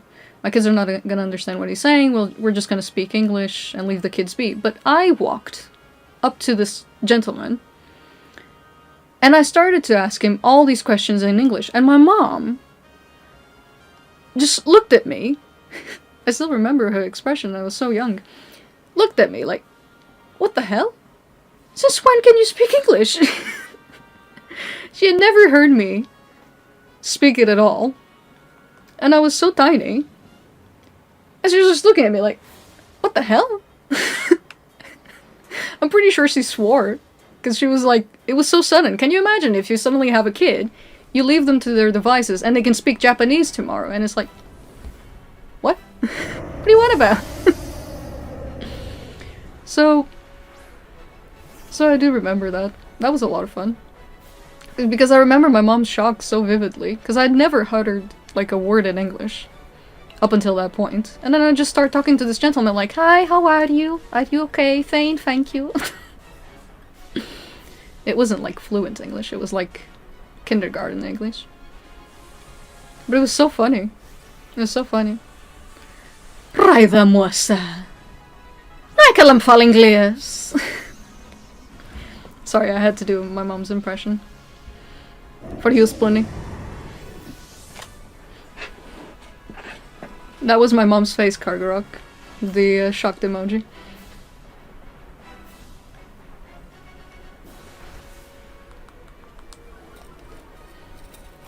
So I caught a bit more... Here in England, I used to have a retail work. And because my accent sounds, of course, so different from a British accent, they would ask me where I'm from. And instead of just telling them, I'd ask them to guess. Just guess it.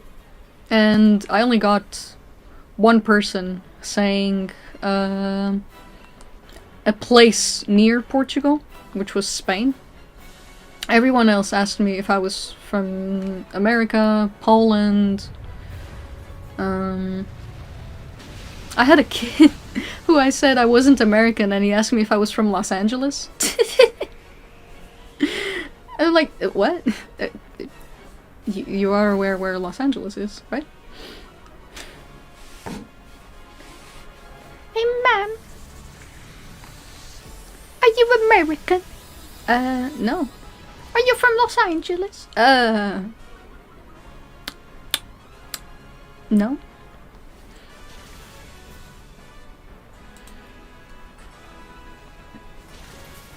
Thank you. My English learning process was mostly the same. Cartoon Network and video games. It was supposed to be at O emote, but yeah, I'm native English speaker. That's good.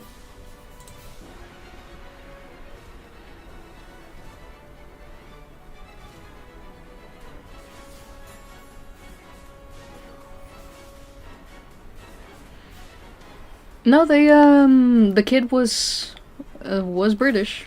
I can tell you that.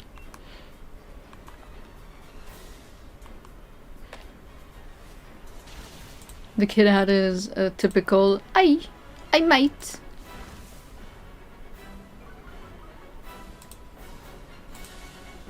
What you on about?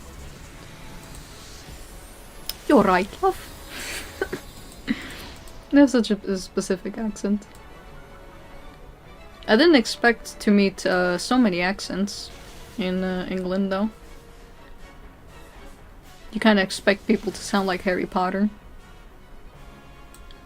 And then they talk to you and you have no clue what the hell they're saying. I guess it would be the same as meeting someone from, like, South of America, where they have, like, a very strong accent. The southern accent, where they go like, "Hey." What's the accent like? Huh.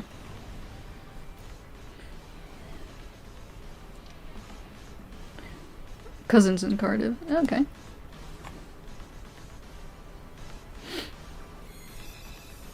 I wouldn't be able to tell what the accent is. But I like the Scottish accent. Until you go up north and they're all incomprehensible. Yeah, even though I find it weird sometimes to understand English because of the accent, I actually quite like the Scottish accent. Don't know why. I just find it interesting. And they're incredibly hard to understand if you watch those Scottish meme videos. Can't understand half of what they're saying. And Irish too.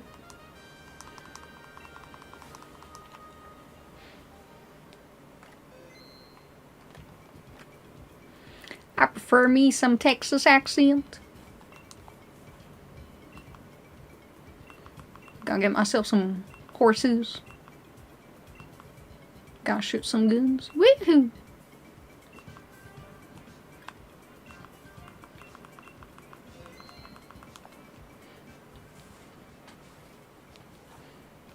Let me see.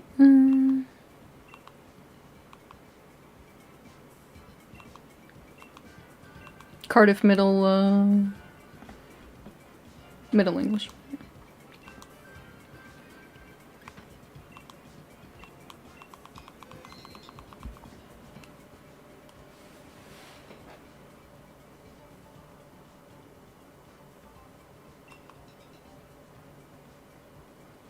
Right, so I did Lugia.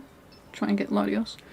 I think there are some shiny legendaries that were locked in other games, but you can get them in this one. I'd say this is the first game you can actually get them. Like is it Solgaleo and Lunala you can get in these games? I'm pretty sure they're shiny locked in other games. I got a Necrozma shiny, randomly. That was cool. So I guess Solgaleo and Lunala would have been better to shiny hunt, because they're actually quite, like, exclusive to this.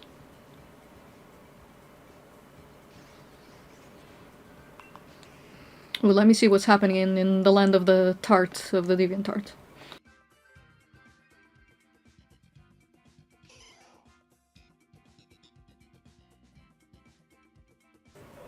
Oh my god, RuPaul's Drag Race, yes. If you know what RuPaul's Drag Race is, watch the latest episode. There's a contestant there who played Scottish Queen and they have a native accent. It was so funny. I love RuPaul's Drag Race. I don't watch most of the episodes. I watch like skits. I watched the whole of season 6, America's season 6, which has Bianca Del Rio, which I thought was like the coolest of them all. The one who says, "Not today, Satan. Not today." I loved Bianca Del Rio, Adore Delano, Ben de la Creme, Lagrange. It has such a sick opening that season. I love it. Lagrange just shows up, let's get sick there, just drops, and you know it's gonna be a good show. But I don't watch all of it. I watch kind of like skits of it. And my friends, they sent me some clips. And one of them was talking a lot about the UK Drag Race, and talking about how good it is. So I need to check some of those. I made an exception for that season because I just really liked Bianca, and I wanted to see most of the scenes with her, and it was so fun. Such a cool character.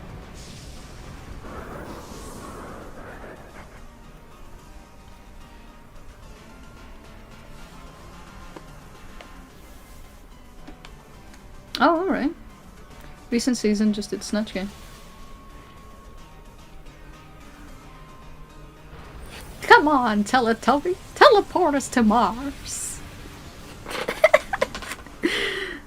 I love the quotes. I can't. I need to start saying them as soon as I hear about RuPaul's Drag Race. What the hell is going on this day?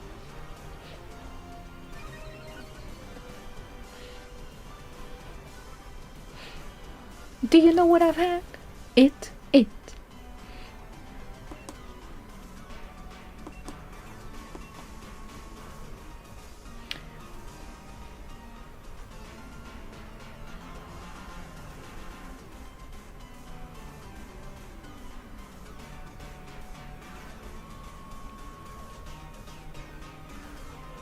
What's a DeLorean? Adore Delano. I can't talk. I lost my communication abilities when I was 5, impressing my mom with my English. Ever since then, it's been downhill. What can I say? I picked too young.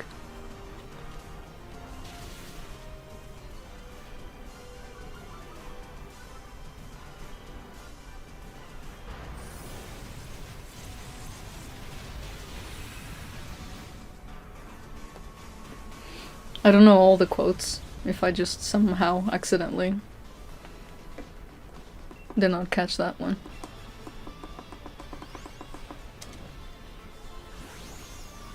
I love when they have the scenes where they're just like sipping drinks and just looking at each other. just the character says something and they just sip. Ah, it's so visually comical. Girl, look how orange you look, girl! Shock.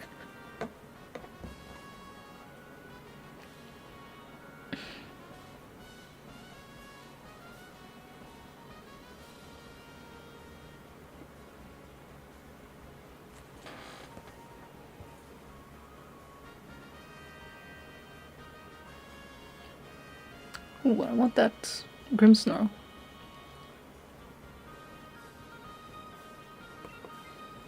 Tell me one thing you do well. Quickly.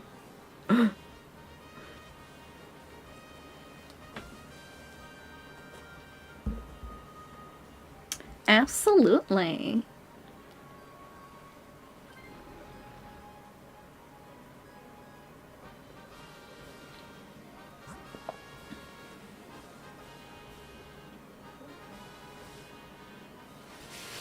Ben de la creme. Your attitude is like a Russian doll, full of yourself. Ooh.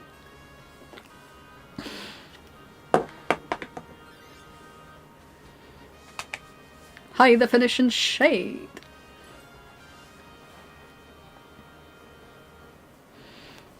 Oh. I wish I'd watched more of the episodes with my friends. We used to watch, Spoonie, I don't know if you know what Bichas do Demonio is, which is a parody of Lord of the Rings with Portuguese people. That's the stuff we used to watch the most. Same with Sailor Moon. There was a Portuguese Sailor Moon and Lord of the Rings parody that used to go on YouTube. I don't know if eventually it was cut. But it was the stuff that me and my friends used to watch the most. And it has a kind of RuPaul's Drag Race kind of humor sometimes. And gosh, we used to howl so hard at that stuff. It's pretty cringeworthy to rewatch, but damn. It was so funny. That's a shame. I don't know if you'd find it funny if you watched it, but as a 14-year-old kid, it was the most funny things we have ever seen. We quote it all the time. Just pretty much a kind of like shade, same way as RuPaul's Drag Race, where they keep saying stuff like that. It's like, oh my god, those shoes, they suck.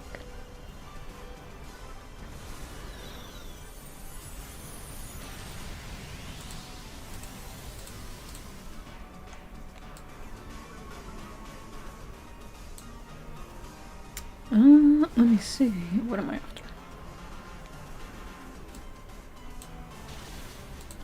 Loud typing coming in.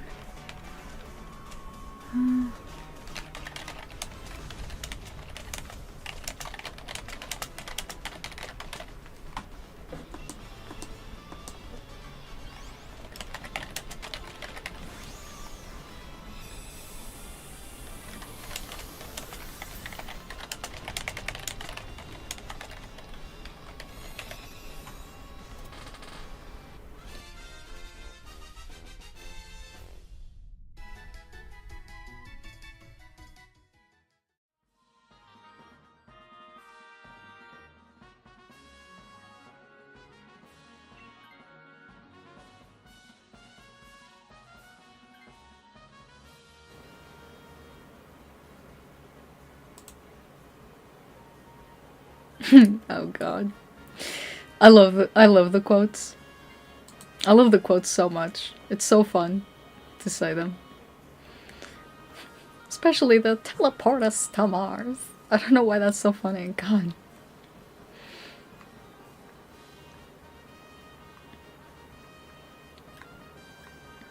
The shade of it all.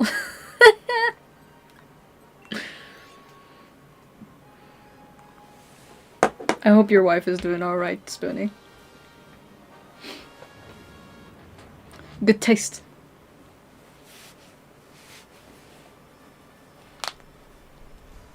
Oh, there's this scene in like it isn't shown much, but in season 6 when they do the final show where they're like giving the award and showing who's the queen.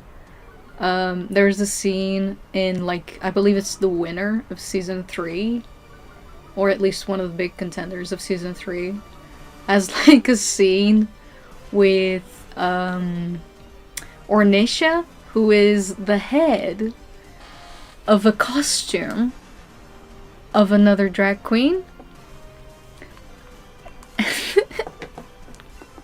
If your wife knows what the hell I'm talking about, that would be pretty funny.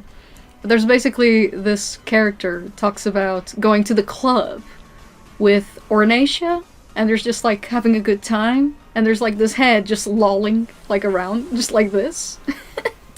I thought that was so comical. I laughed way harder than I should. But yeah, it's like the last episode of season 6, the awards, and she's just going like, oh my god, me and Ornacia love to go to the club. We have such a good time, and this head is just like bobbing everywhere. It's the New York queen. It's what's her name? Vivacious. Vivacious and their head, Ornacia. I just thought it was so funny.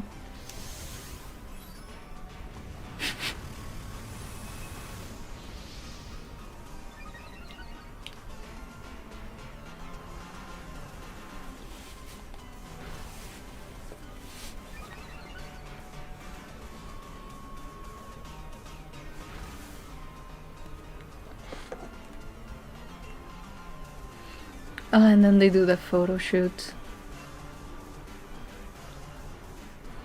So much entertainment in RuPaul's Drag Race. So good. I also love seeing people doing edits. Manila.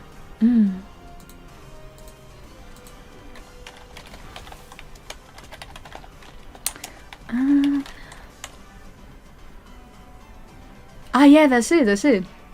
It's Manila and yes. Yes, they they have this scene, I don't know if you remember, but there's this scene at the end of season 6 where they just put Manila and Ornacia just being like, tickets for 2. And they're just like vibing in a club. It's like I don't know why that scene was so funny, but I just thought it was hilarious, like the comedic timing.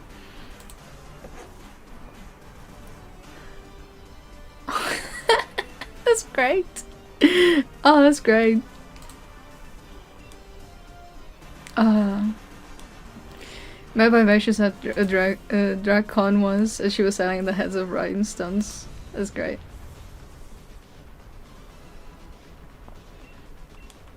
But yeah, there's little moments like that. Some of them aren't even like on the more popular videos on YouTube that I just thought was so funny, like comedic bits. And I don't know, I had that saved somewhere on my computer. Cause it's like Vivacious wasn't even in the thing. It was just the head of Ornacia, and I thought that was so funny. Plus that picture that they took on the very first episode when she jumps into the foam. That was hilarious.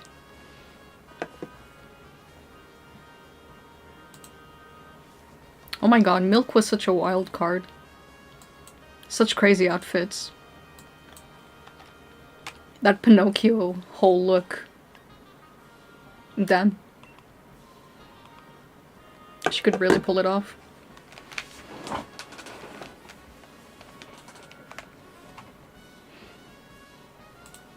Yeah, exactly. Yeah, pops back up and it's just the head wobbling. Oh god, that was so funny. I thought it was a shame they left on the first episode, but oh well. Oh, I almost forgot that also iconic, like first episode kind of character that just goes Miss Vanjie. Just as the head back. Miss Vanjie. Miss Vanjie. I couldn't shut up about that one. I think the internet couldn't do it either for a while.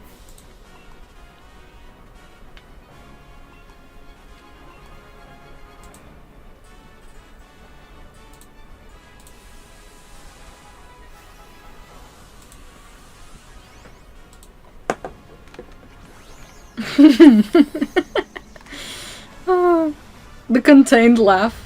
Like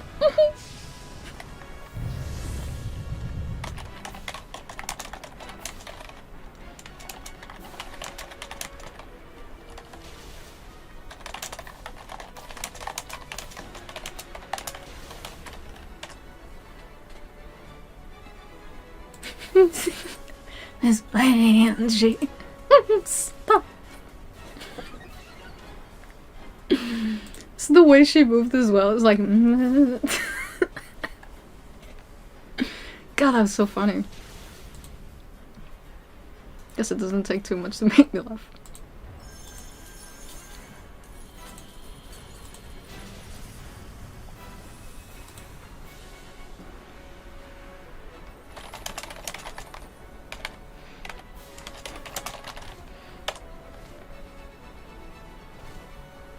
Some great quality entertainment. What was like a really good one? Let me see if my friends said anything about that. The UK had like a... The UK one had like a really big quote. What was it that they said? Oh wait.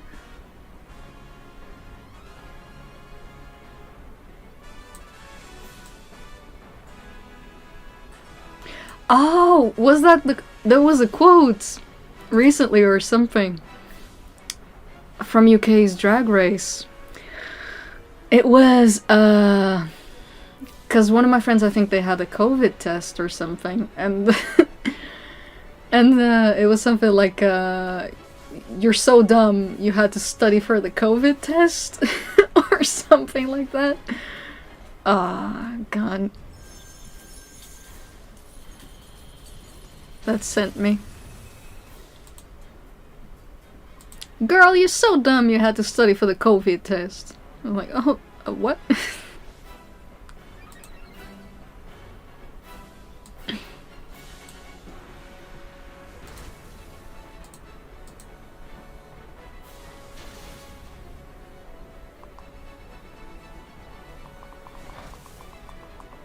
Ooh. Almost there.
Oh, nothing.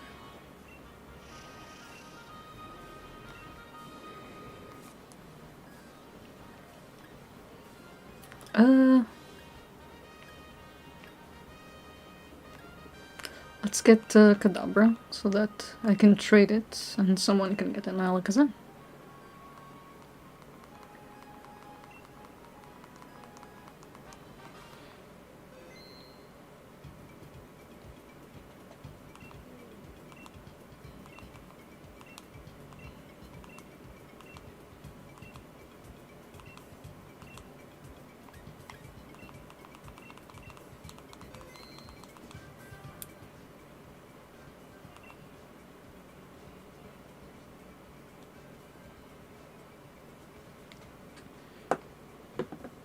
Let me see. Tart.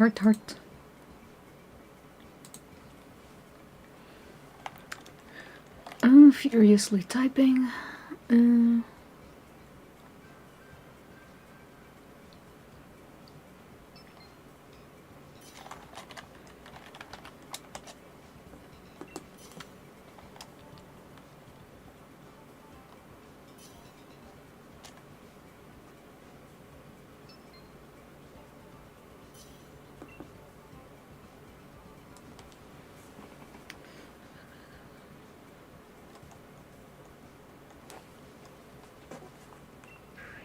Ooh, Swampert.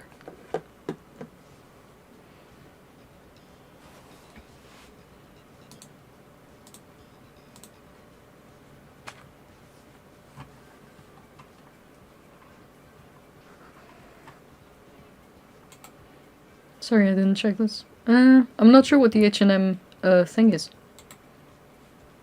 But the one I was referring to before, it's the COVID comment that she made, I think. So currently, I'm going after Cresselia. Still on this PMD page. Man, so many comments.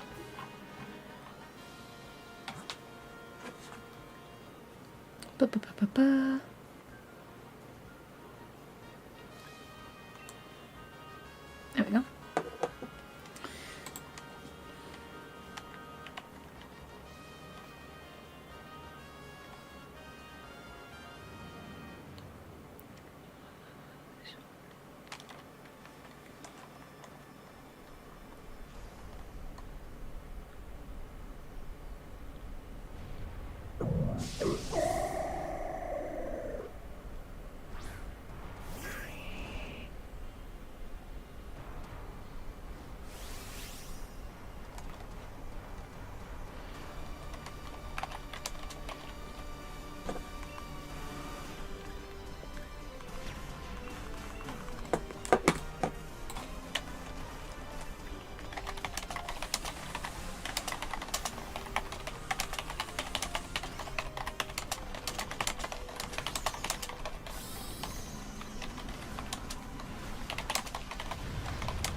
haven't watched the Ukraine Drag Race. I just heard one queen wore a dress from H&M and RuPaul got real mad about it. Ooh.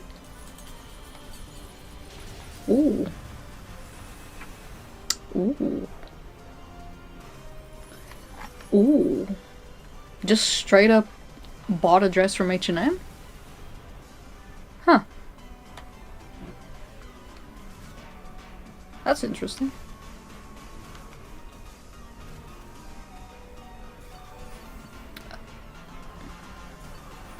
It sounds like, I don't know why that sounds so... I don't know why that sounds so funny.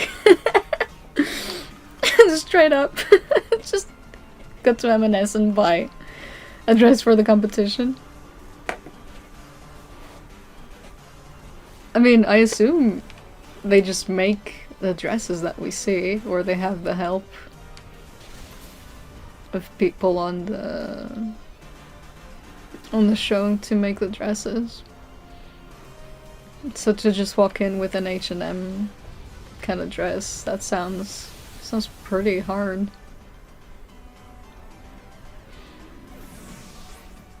I do wonder though, because I'm not 100% of the drag community works, but I wonder if some people, due to financial issues, can't really afford to work on their own things. But yeah, that's the thing, right? Just bought the dress and didn't do or add anything to it, yeah.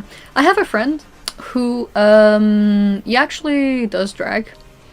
And he does it very beautifully. He did, who is it? Miss Velvet? He dresses a bit like Miss Velvet. And ever since we were in high school, he used to like buy things and then glue all kinds of things to it, sew them, add all kinds of details, add new pieces, tore some things apart, glue them together, stitch, etc, etc. Really talented guy. So I think that is a bit weird to simply show up with a dress without putting any more extra effort yourself. Kind of shows that you're probably not the best on the creative side. So it must have been a harsh moment. Yeah, what my friend does, it does it really, really nicely. Awesome makeup, lovely wig. I would say me and him are like polar opposites in ways of dressing. He straight up dresses beautifully as a lady, and I look ravishingly beautiful. Let me see.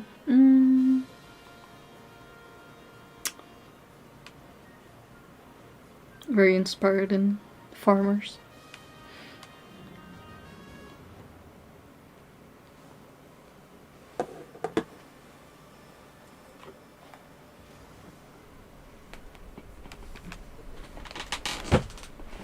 He even had some contact lenses.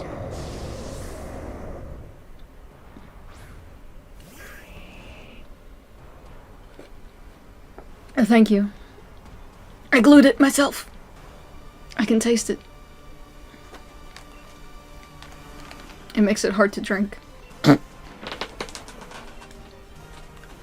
things I do for fashion.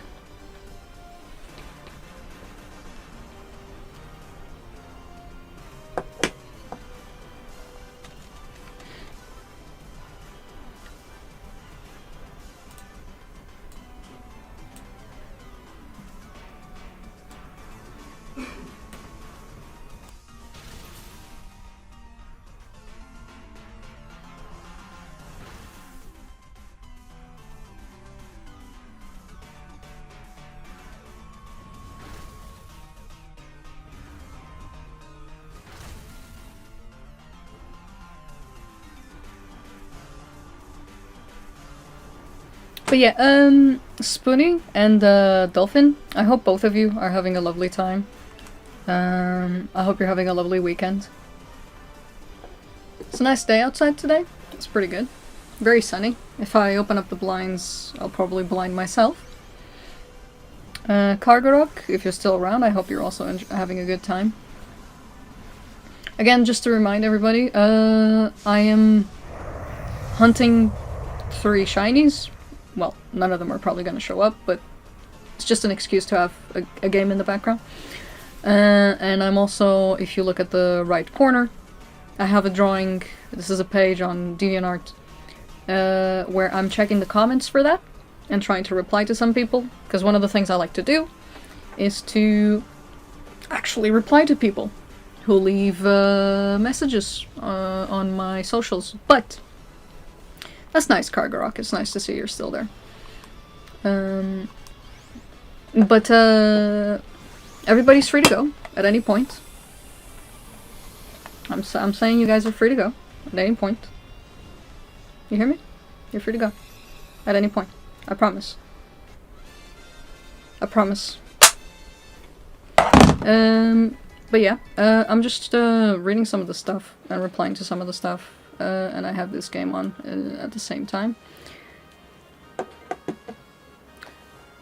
I was maybe hoping to see if from this big live stream I can cut some highlights and compile them into a video or something. Because lately things have shifted a bit on my pages. I've gotten a huge amount of support, which I am so thankful for. It's been so nice. It's fantastic that ever since the Pokemon Day and a lot of people jumped onto my page, that people have been overwhelmingly positive. But there's a lot of them. A whole lot of them. Giant amount of people. Which I did not expect at all. My account was at 500 people at the beginning of February. And at the end of February, I had 3,500 people following me. Oh, that's cool. Dolphin Wing, I saw one of my favorite artists retweet you. Cool. That's really cool. And I had some people who I really like, whose art styles and artworks I really like, follow me. So that was really cool as well. I saw someone who does these really beautiful, also Pokemon drawings, follow my content, so that was pretty cool. Kind of feels like an honor when you see someone whose work you enjoy follow you back. It's not exactly about the numbers. The person happens to have a lot of numbers, but it's more that I had been following this person's content and they followed back, and it was like, cool, so you've seen my works, you hopefully also enjoy them. There's this cool thing going on. So that was nice. That was really nice. But we're talking about suddenly this jump of 3,000 people, hundreds of comments. Notice me, senpai? Senpai has indeed noticed me. So suddenly, yeah, there was a lot of attention onto my profile. And I've been trying to see, okay, what does that mean? And one of the things that it unfortunately means is that there was a lot of interactions, which I couldn't, unfortunately, be a part of, which means that some people commented and maybe I didn't see it. Some people said some nice things and maybe I didn't see it. I don't know if on my Twitter you could see me liking people's comments, but for example on me and my brother's drawing, I try to like as many nice comments as possible and reply to the awkward ones as well. I haven't really shown it to others or shared it on Twitter, but I did share my works on Reddit. I shared me and my brother's drawing on Reddit, and I shared the Sinnoh drawing on Reddit, and I've shared the stupid Oshawott meme I made with Oshawoy on Reddit. And all of those had an amazing reception of like a lot of upvotes. So that was fun, I guess. But of course with that came a lot of very odd comments.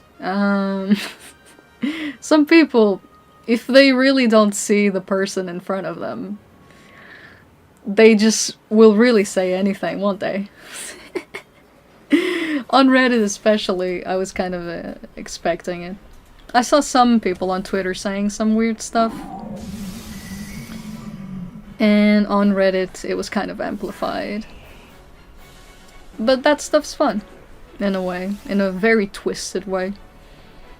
A lot more people were kind and nice and comprehensive and had genuinely nice things to say. And I deeply appreciate that. I do deeply appreciate that. But every now and then, you get one or another very odd comment.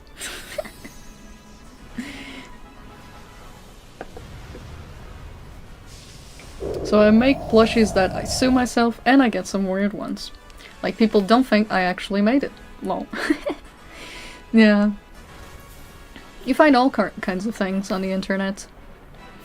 It's both overwhelmingly positive, but it can have also, of course, the other overwhelming end of it, where it can be incredibly volatile. And that's one of the things I don't like about numbers on the internet. It's everybody knows it, right? We all know it. We all know that as soon as someone gets more numbers, you see steadily people kind of dropping more and more awkward comments, and I think it's because you can no longer kind of talk to the person, kind of have this direct confrontation. Again, because I suddenly got so many people commenting, and so many people dropping messages on me, I can't reply to every single one of them. I think there's about... Actually, let me see. If I go to Reddit, if I go to my Reddit, and I do... let's see. And I go to my post, there's 1.3k comments. That is 1,300 comments. I don't know if I'll be able to reply to all those. I can leave an upvote on them. But that's a lot of comments. That's a lot of comments. And I think some people don't... because they know that in this ocean of comments, the person's not going to be able to see it all. It's easy to leave some weird comments. So sometimes I'll reply to them, and I find kind of fun the interaction that comes from those things. I prefer a lot more when people are nice, of course. But there's that interesting interaction that happens when someone has said something so vile, and then the person's like, "Hey, what the hell?" And they're like, "Oh, it's a joke. It's a prank, bro. It's just a prank." So it can be a fun experience in an odd way. I wish I could reply to every single one of these people. That would be nice. Tell them all thank you. I have tried, but I think it would literally take me all week or more. It's a shame people think you didn't actually do them. Maybe try Dolphin Wing. Try and make maybe a process video.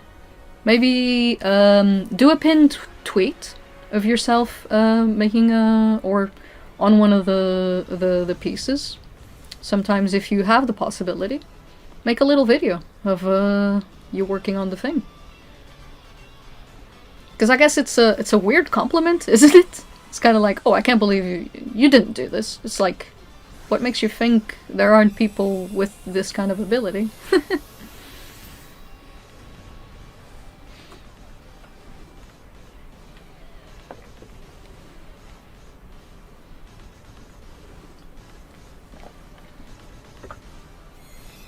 Hey, that's good. That's good. You have some place where you can show that you've made that work. I actually found on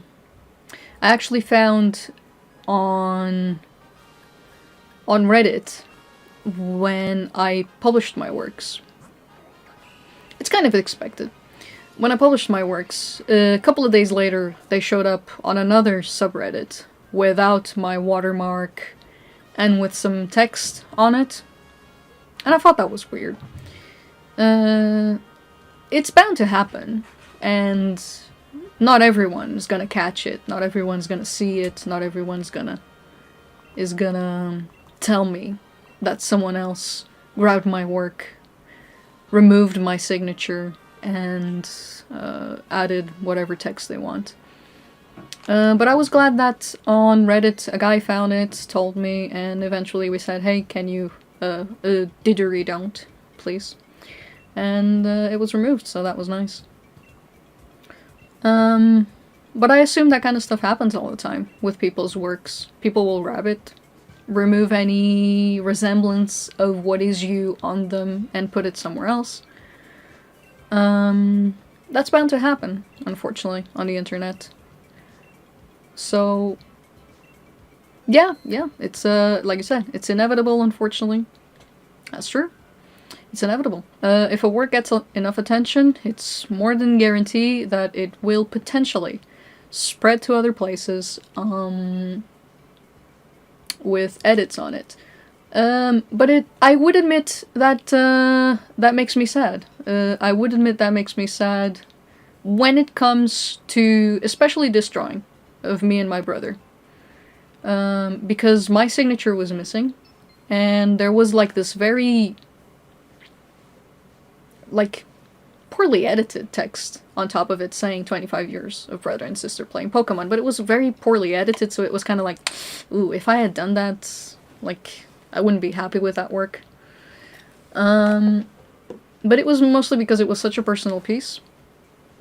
Because if it was the Pokemon stuff, because it belongs to Pokemon and that kind of thing, yeah, it's okay, I guess. I would prefer if you don't, but, you know. But that one, it really made me a bit sad, because it's like, look, it's a personal piece. I don't see what would make it less appealing to have my name on it. Like, my signature is there, just leave it on. Even if you repost my work, just leave the signature on so people know who did it. So that's the part I don't get. That's the part I personally don't understand when someone reposts work, is reposting it, but doing a couple of edits on it first. That part for me is hard to understand. I think sometimes it's just really young people who don't like the way certain things look, and they want to make it look their own way, so they upload it that way. I understand that, but it still gives you a bit of sadness when it doesn't need to be there. Oh no, Kargarok, don't worry about it. I was doing a lot of edits. I'll explain to you in a second. Yeah, I have a YouTube and TikTok. Inevitable, unfortunately. Me and my friends have our photos taken all the time to sell things on scam sites. Yikes. Is it because the photos were on Facebook or something like that? Man, that sounds... Can you imagine how weird that is? You're just, like, going to a website and you find, like, a friend's picture on it. Like, what? What the hell?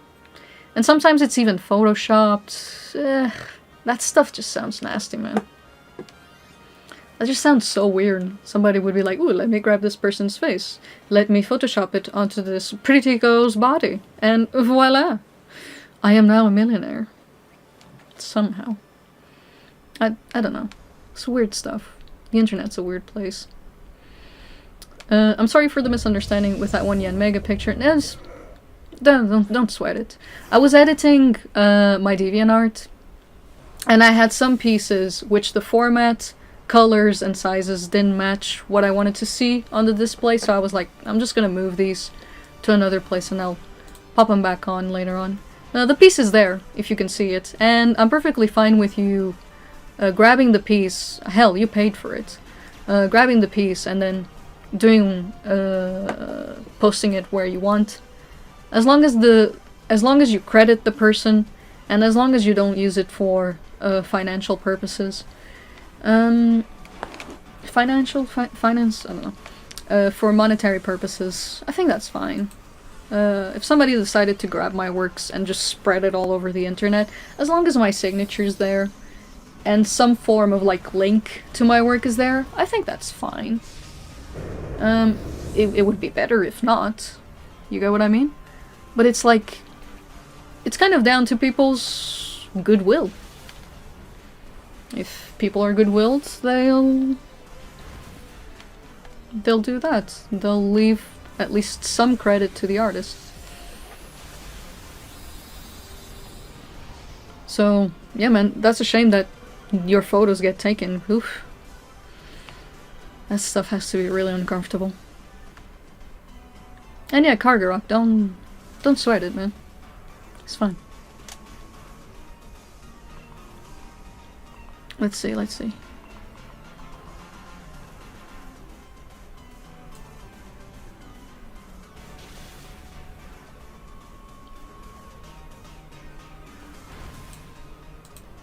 But yeah, these last couple of days, wow. So many things coming in. Let's see, 1,000, 300, then 260, then another, what, 460 comments. Jesus, how many comments is that? 2,000 something? 3,000?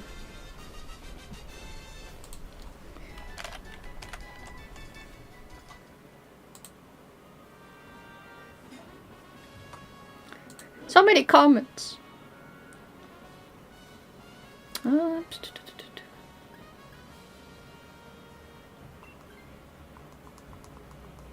But yeah, fellas, just to let you know, I already appreciate you guys having dropped by to check the stream.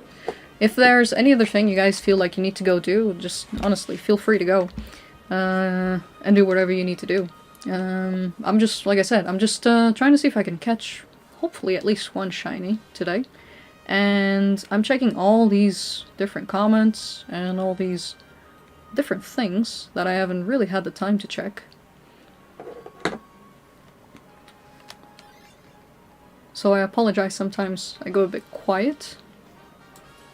Because instead you would hear me typing, and I don't think you want to go all... It's probably not very good.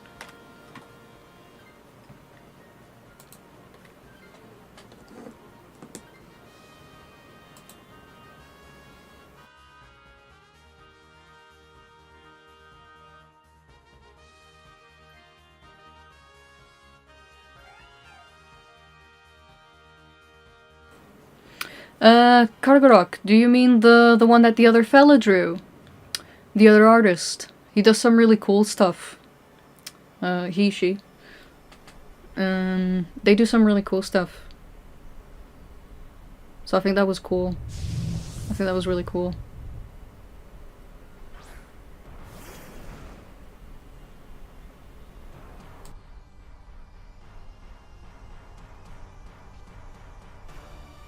Yeah, man, that was a great choice of commission.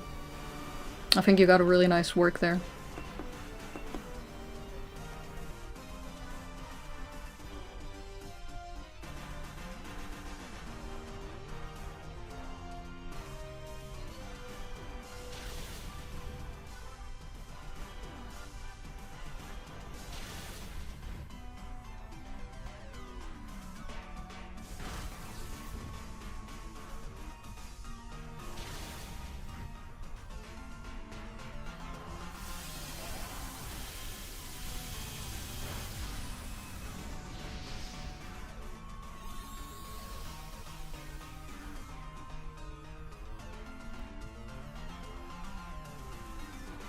Ooh, DeviantArt Tarte DeviantArt has this like gem thing, like award thingy that you can give to comments.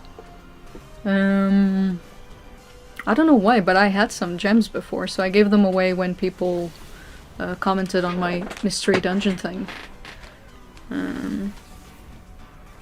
I'd like to check more into that. Any way that I can say thanks would be nice.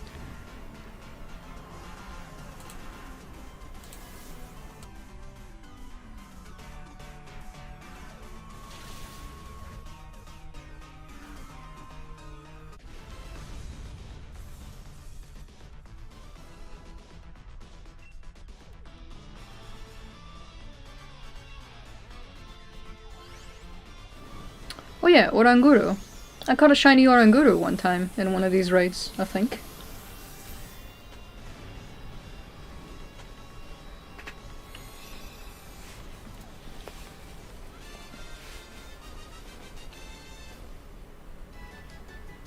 It's a pink-like one. I really like the pink shinies. Pink, golden, blue ones. Those are really cool ones. I wish Espeon had a golden shiny. Because I think the beta was like golden colored. So that would have been very nice to have. A golden Espeon. It's just my favorite Pokemon. That would have been nice. Instead of alien green. It is kind of comical. That kind of alien coloring it has. It's like it's oozing radioactivity.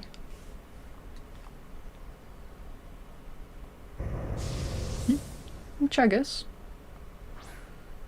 Oh no, Umbreon was the one that was supposed to be poison type. Not Espeon. I would have said it made sense because of the beta. But no.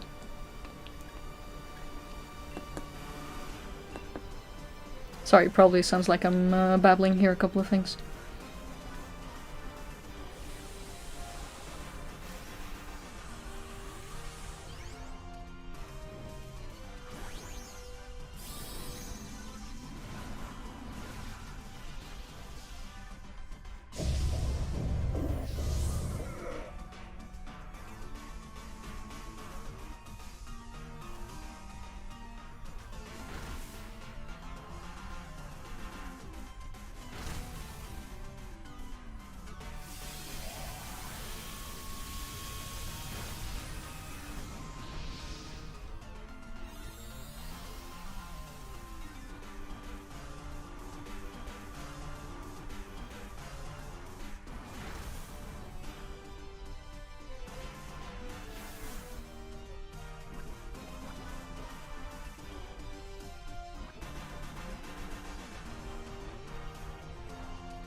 Alright, so, let me see. On DeviantArt PMD page, it says FBCF234 says, ah yes, the biggest page where every PMD comic uses to showcase the main town the main characters reside. That being said, I really like these kind of pages where you have a lot to look at instead of the words. I also really like the, instead of the woods, I think that's what he said, because that's where the story spent most of its time at the moment. I also really like the comic with all the funny faces and interactions with the characters throughout the story so far. I also appreciate how you can still manage all this despite the Rona existing in your body. Keep it up and hope you an awesome recovery. I am recovered, thank God. Side note, the fact that I don't post these long comments in the history of ever, I think it has a token of my liking towards your content and you as a person. Just wanted to let you, and I guess everyone else, know. Always grateful that people take a long time to write feedback and long comments. I really appreciate people all over these different platforms where I have my drawings, mostly Pokemon drawings, taking their actual time out of the day to let me know, hey, I really like this, keep it up, or something like that. I know that there's probably people out there who have looked at my work and probably even winced or think that it doesn't look anything amazing, and I'll never know from those people probably. And it's fine. And I know that there's probably a lot of people who really don't like my drawings at all. But the fact that the people who do enjoy it and who do care for it do take the time to let me know, it gives this nice positive loop, which makes it easier to keep on drawing and creating content.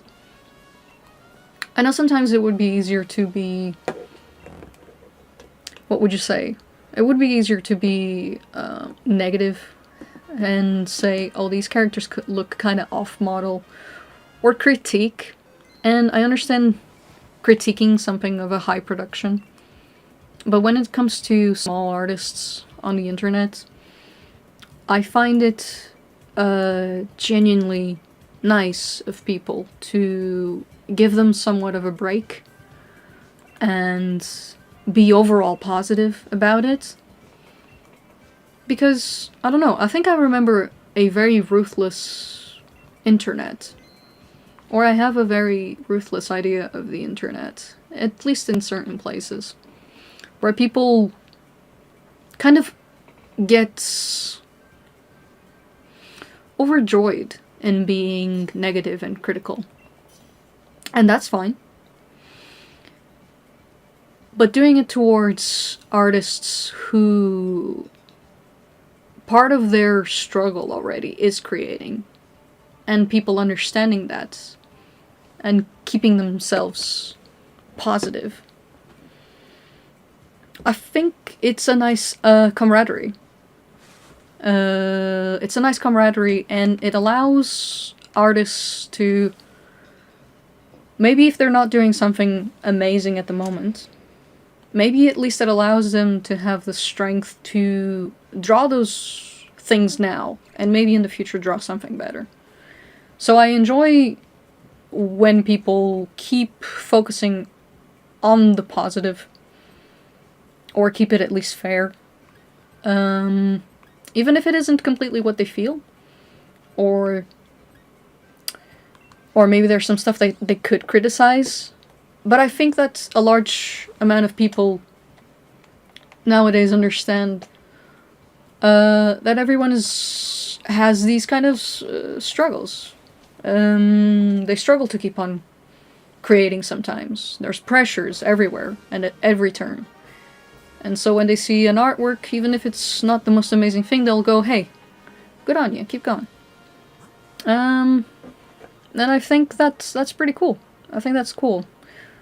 You can take what you want from what I said. I think I could have said it more eloquently, but I do enjoy people staying fairly positive for artists. I think that's nice. I think that's good.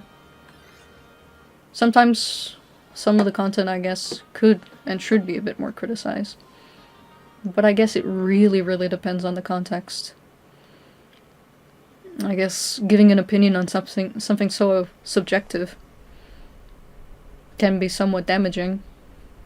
But this is the opinion I think I have at the moment. It's overwhelmingly nice to see thousands of comments saying positive things, and only 2 or 3 being somewhat negatives. It's nice. It does keep the ball rolling. It does keep whatever ball it is rolling. And again, if that ball keeps rolling, maybe the artist will have the chance in the future to do something better. If later on they realize that, yeah, it could have been better. It doesn't make much sense, the way I said it. Overall, I find it pretty cool that people keep an upbeat relationship between giving feedback and the artist. I browse VP all the time, so I know what you mean. Yeah. I mean, I'm on Reddit, and I have a friend who's constantly on places like 4chan and all kinds of, like, abrasive discords. And, yeah, those places exist. And I know what kind of thing could happen if I dropped some of my artwork in certain places. Yeah, I'm pretty sure. You kind of have an idea of the overall environment of these different places nowadays. Reddit, for example, like I said before, I was kind of expecting that if I dropped some of my works on Reddit, they would get those weird comments, and they did. In fact, when I posted some of my works, especially the brother and sister one, I jokingly said to my friends, I said, hey look, I posted those memory drawings of me and my brother on Reddit, and it took only 10 minutes for the offensive comments to come in. And my friend jokingly said, damn, they waited that long? So that's just the nature of what some places are like.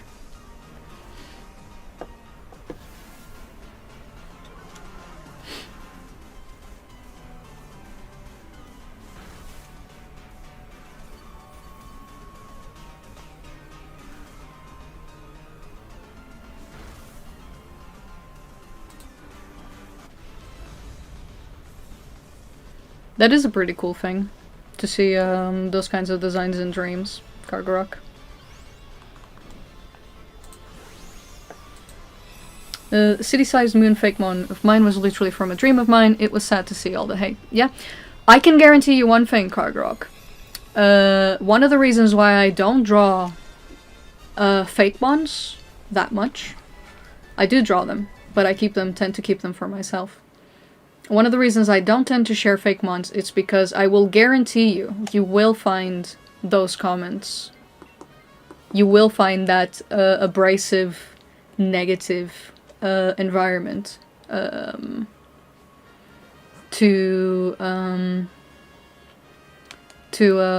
towards fake mon. It's a very, yeah. I'm sorry that you probably had to read a lot of it. It's not nice. But it's one of the things that I've seen. It's one of the things that I've seen definitely happen. Anytime somebody tries to make a fake mon, it ain't gonna go well. I mean, it can go well, of course. I find the funnier ones. I find the funnier ones to be the ones that people say it's a fake mon, and they've seen some leaks, and it turns out the Pokemon is real. So people said horrible things about the design, and then they change their minds sometime later on. For example, Kargarok, your Pokemon, your fake mon. Even if you got a couple of hate comments towards it, I can guarantee you that if your design became real, there would be fans of it anyways. Their Pokemon has this weird vibe to it. Oh shit, my face is glaring. Pokemon has this weird feeling to it. At least I find. I don't know if all of you agree with this. I could just be saying crap. Pokemon has this weird feeling in which I think that if you see a design so often, like in the case of Pokemon, if you see a design of a Pokemon for long, you eventually get used to it. I didn't like Meltan. Meltan is a great example. Meltan is a fantastic example. When Meltan came out, even I was kind of confused. I was like, oh, this has to be a joke, right? This is a joke. You can't just have a creature with like a metally body like Ditto. Literally the same model as Ditto if you do a comparison. With a nut on its head. And a little cable on its back. Like, that doesn't make sense. And no, turns out it was real. But again, your Fakemon, if it had the same thing going for it, in which people saw it, but then it became an actual Pokemon, yeah, Ditto with a nut. So, yeah, man. That's the way people see Fakemon. Designing Pokemon seems like a very harsh battlefield. Because I gotta admit, with Gen 5, I was a lot younger. And I didn't take the designs well at all. I didn't like them at all. Oshawott, for example, I still remember, and I think I have one person on DeviantArt who still remembers this, because it was from an old account, who still remembers how much I complained about Generation 5 designs. Again, this is more than 11 years ago now, so different opinion. But I did say that I thought the designs were just weird. I didn't understand it.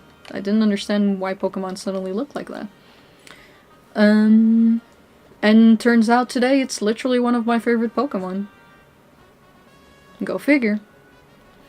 So, over time, it made me think like, so I hated this, but now I love it.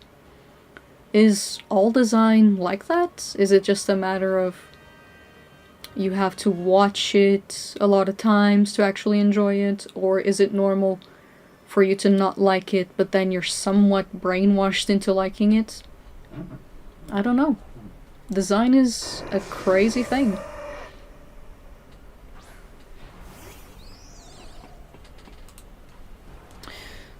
It's as if the reason people like them is because they were made by Game Freak, and no other reason. Again, here's the question.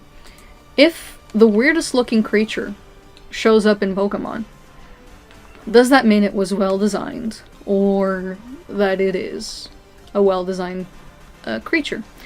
Durant, for example, the one that I'm fighting right now, I don't think it's an interesting Pokemon. It looks literally like an ant. But I'm pretty sure there are people out there who really like it. Would I put a Pokemon like Durant in the game, and by inclusion Heatmore, if I was given the chance? I don't know. I personally don't find their designs like something that would appeal to me if I saw it in another monster franchise. Here's another one. Digimon. With Digimon, I actually really like the first 3 seasons of Digimon. And I think almost literally every Digimon up until that point was somewhat interesting to look at. But then, after Season 5, I think. Season 4 was also okay. But after Season 5, they started to add... Maybe they had new designers, maybe they had new artists, and eventually that stuff clashes. And you see these new designs with new... just experimenting new things. And because it seems different from what you're used to, I think you have that volatile reaction to it. So... So I felt a lot of the stuff that I felt with Pokemon, I felt with Digimon. But until this day, there are certain Digimon that I look at, and I still can't accept them as being Digimon, because I'm like, I don't know, that looks a bit too weird, I don't want to face that. Or it doesn't look exactly right. And with Pokemon, because it's a series that I play so often, I see so often, I consume it so often, maybe eventually your brain gets tired of eating it, and it just goes, yeah, I guess I like it. I don't know. I think it's just one of the things that shows potentially how powerful the franchise is. When they can make creatures that don't actually look that interesting, and still somehow over time you're like, okay, I guess I like it. I'm not sure. I think it's that. With Fakemon, you can always choose to ignore it, since they're usually one-offs and don't get much exposure, but with real Pokemon, you just have to accept it. And maybe it's a coping mechanism. I guess that's it. I really guess that's it. It's also one of the things that I find makes Pokemon appealing is if you get to see them in action, drawn, and all that. So Meltan, when it showed up in the anime, that's when I actually started to like it. Because now you could see its body moving, you could see it turning, like having this little X for an eye. You could see it moving its little metal part, liquid part, mercury part. You could see how it interacted with Ash, Rowlet, how its little nut could get, I think it was removed and he even lost it or something like that. So these little things that make, and Fakemon are almost never animated, exactly. So that's a big reason why dwelling in the land of Fakemon is so volatile. Because while a real Pokemon gets that exposure, a real Pokemon gets the years of you looking at it, of seeing it in action, maybe one day it does a cool backflip and you're like, oh yeah, I guess I see. Fakemon don't get that. They really don't. Even though a lot of them have cool designs, you just don't see them in action. And you go like, yeah, I don't think that's for me. And here's one thing that I think it's really impressive about the original 151. People give a lot of trash to the 151, but I think it was one of the generations where the fact that you can't show that much of them in action made their designs that much important. The first games took years and years to develop, the first games. And a lot of that time was definitely spent on people drawing that Pokemon, throwing it in the trash, drawing it again. I found something cool about it. Let me draw it again, etc, etc, etc. So, the first 151 went through popularity polls. They went through showing it to different people on the team. They went through all kinds of critiques you can imagine today. Through a very long time. So, the only people who could see, is this a Pokemon, were the ones who, over a 6-year period, looked at the Pokemon and looked at the 6 year of developing those Pokemon. And the ones that stuck most with them, at least visually, stayed. Even if it's something as dumb as a Voltorb. And then you got to see them in action later on, and they were still impressive. Even Voltorb can be impressive if you see it in Stadium, for example. The way it spins, the way its orb turns quickly when it's attacked, or when it's doing an attack. When it attacks, like it gives a jump, turns around, opens its eyes. You can do so much more with just a ball. But in the beginning they didn't even have that. They didn't even have that part of it. So It's fascinating. It's really fascinating, Pokemon design. It's an absolutely fascinating subject. Fakemon are almost never animated. I did get a Fakemon models and they're actually really amazing for fan-made models. I can show you if you want. But yeah, nothing can compare with rivers of effort going into real Pokemon. Exactly. I think that even if you were someone who did create... I think I've seen that model, by the way, Card Rock. I think that even if you were someone who did create a Pokemon for Game Freak as like a portfolio thing, if you got hired by the company because they said, oh, we want you to design a Pokemon, and it gets accepted, I think the Pokemon would still go through revisions. Like, I don't think you get to draw it once and that's it. I think you have to draw it a lot of times. Or maybe sometimes you just get it and boom, that's it. It's the fact that it can be both of those things that makes it fascinating. Oh.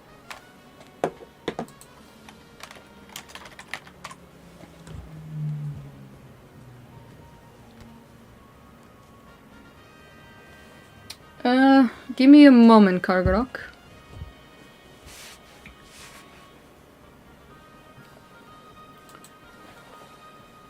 I need to put something charging.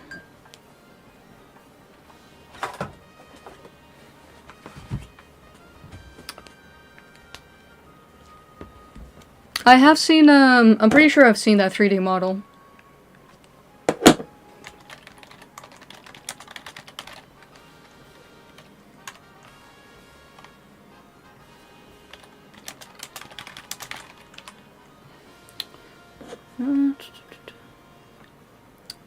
Yeah, Kargarok, I do have the DA chat, and I'm pretty sure I've seen that 3D model and I thought it was pretty cool. For example, as crazy as it might sound, Kargarok, if your character was just suddenly plastered into the Pokemon franchise, I still think people would eventually accept it. But I think that as a developmental team, as a team, as a production team, they would still redesign it.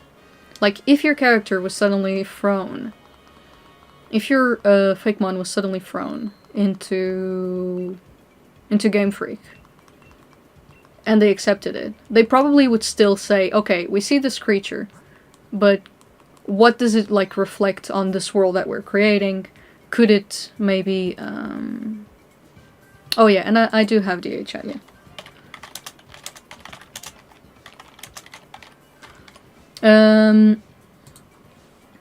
So it's fascinating, and I think it's cool that you're trying and you're doing your own Fakemon and that kind of stuff. I have done my own Fakemon. I just don't show them because, again, as positive as people could be, when it comes to Fakemon, I would actually... There's a lot of other things that I think of when I think of Fakemon, so that's why I don't like to show them.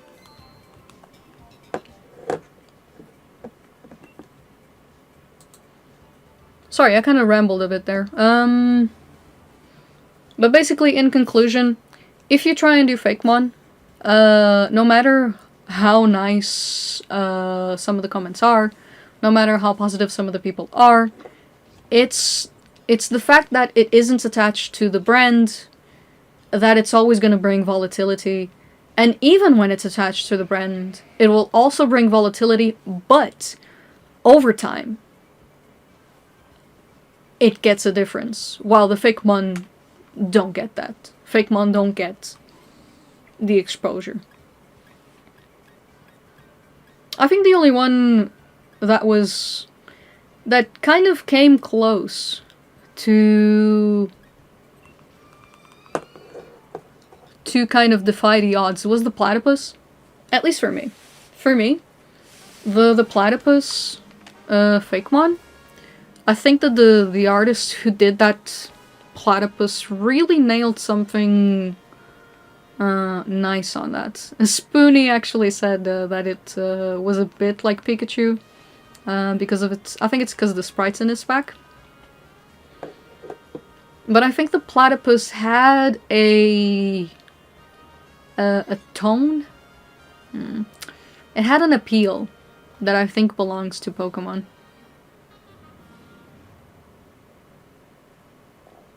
That took many Fakemon threads and a few Fakemon and real leaks to get to that conclusion. You mean the platypus?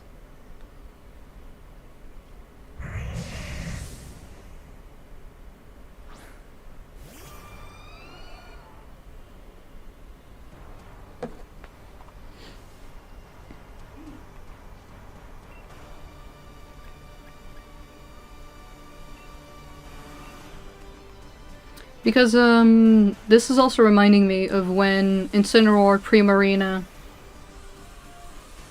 Yeah, I was gonna say.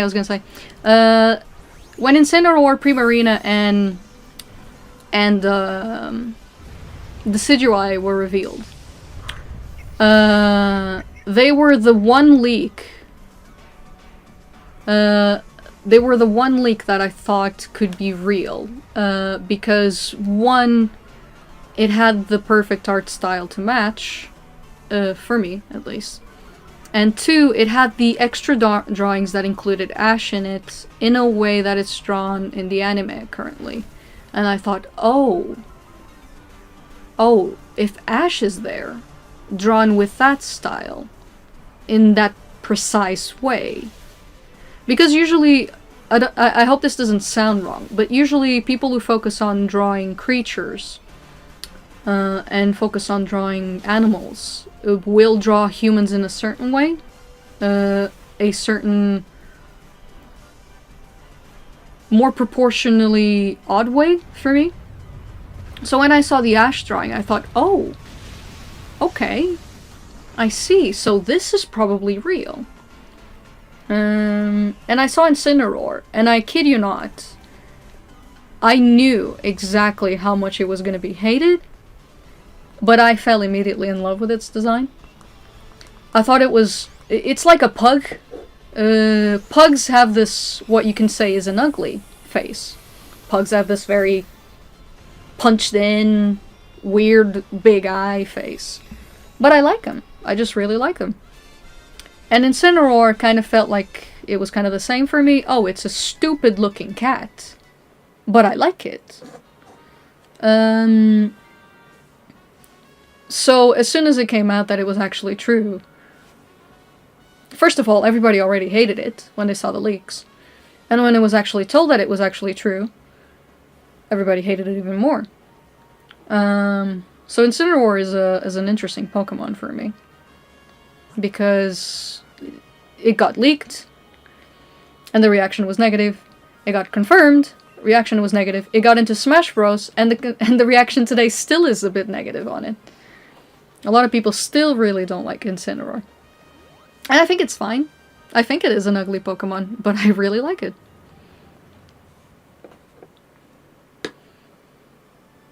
But I did see also a lot of people go from, oh, these Pokemon are ugly, to, oh, these Pokemon are really cool.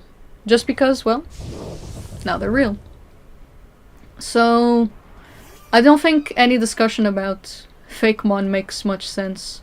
Yeah, it's fine. It's fine. It's fine if you don't like Incineroar. It's perfectly fine. I think it's a weird design of a Pokemon. I think Incineroar is weird. Do I like it? I actually love it. I really love it. I think it's dumb. I think it's stupid. But do I like it? I actually do. It was the same with Appleton. When Gen 8 was leaked, and some people saw the Gen 8 Pokemon as well, it wasn't very fair to begin with, because some of those models look really off if they're not moving. It's not like looking at sprites. That's another big difference. We're not looking at sprites, we're looking at 3D models. With Incineroar we looked at an illustration, so that probably actually made me like it, because I saw an illustration first of it instead of the 3D model. So I probably would have really disliked it if I'd seen the model first. So there's another weird thing. If you see the model first, if you see the sprite first, if you see the artwork first, can that change your perception? When I saw Cinderace's artwork, I enjoyed the character a bit more, because you get to see it in this really cool angle. I thought it looked cooler. So, gosh, the discussion on Fakemon is so... It's also interesting, and so weird, and bizarre.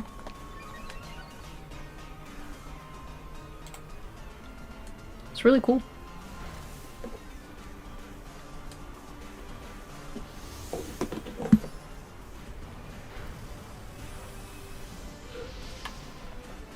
When I saw Appleton, for example, I actually immediately fell in love.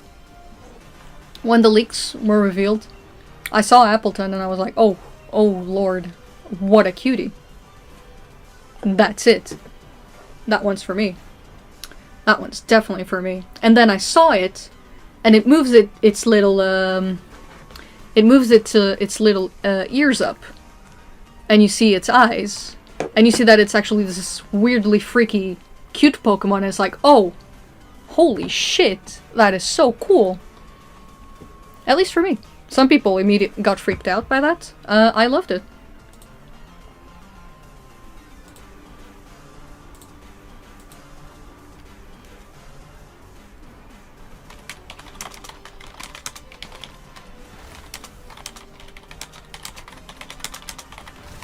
As for the fusions, I'm not sure.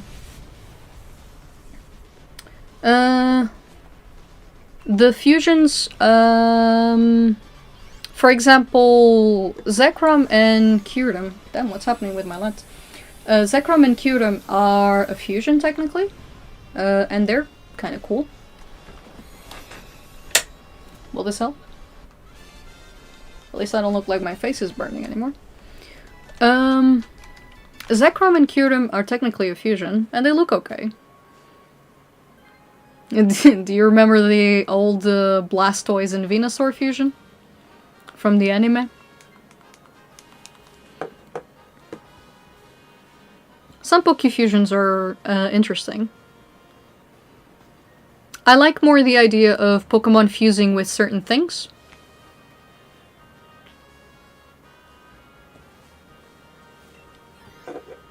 Oh shit.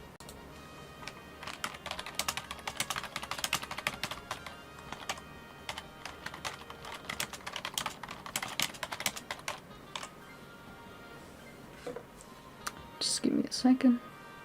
Swap now. We'll just need to do a raid as well here. I like the idea of Pokemon fusing with items, like how Rotom fuses with things. Sorry, my brother is also inviting me for a raid on Pokemon Go. I like the idea of Rotom fusing with things. Pokemon fusing with other Pokemon sounds a bit odd, but technically Slowbro and Shelder are technically a fusion. I know they say it's an evolution, but it the way they describe it, it sounds more like a fusion. So I don't know. Some fusions look a bit weird. Looks a bit crazy. Some others it feels like it makes sense. But for most of all, if it was fusion as in a Pokemon wears this and becomes something else, I think that's okay. It's kind of like a Mega Evolution, I guess. Because I don't like the idea of two different creatures that I love becoming one and never splitting. I find that actually terrifying. Because if I have two dogs and you tell me, oh, they can become a mega dog, and you like put those two dogs together, it's like, where did they go? I know they're one, but I want to pet two dogs. It's sorry. That's lame. But oh well. But yeah, that's the way I see it. I don't want to have my two dogs become one. So if they can somehow make it work, that would be cool.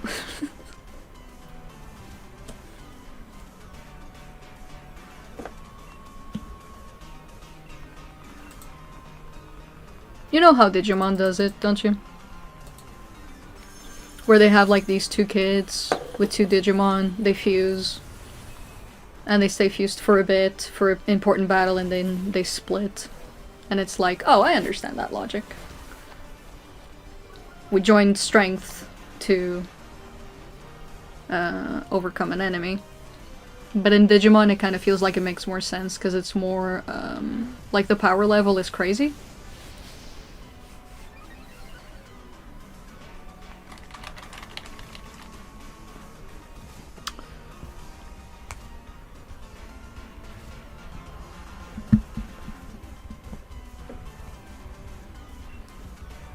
Oh, that's cool. You have more of those. That's nice.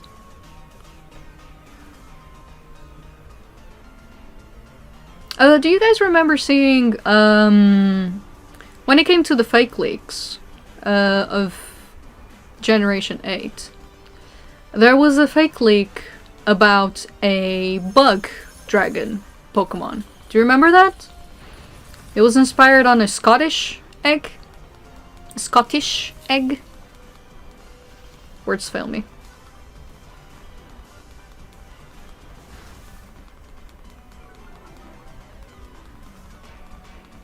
So that was this,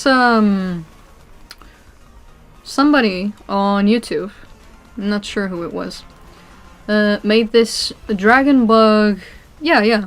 Oh, was it fine? Yeah, fake leak. I really like the design of that one. Cause you got to see it in action. So, yeah, man. I thought it was so cool. I'm glad you liked it too. I thought it was so cool. It had this really cool clawed-like zigzaggy mouth, which indicated teeth. So that was already two things in one, so that was cool. Oh shit. It had these weirdly shaped wings. It had this kind of like egg motif to it, because it was a Scottish egg. It was called a Scottish egg, thus related to the UK, Galar, blah blah blah blah blah. So there were a lot of things positive going for that design, and I thought that was really cool. I thought that was a super nice design, but you could tell that... I mean, I couldn't tell it was fake, actually. I was like, oh, I'm not sure. This looks too good. But then it was real, it was fake, and I was really sad. I was especially sad about that one. Because I thought it made perfect sense. It was a Pokemon that made perfect sense. Yeah, I was hoping too that it was legit. I was begging it was legit.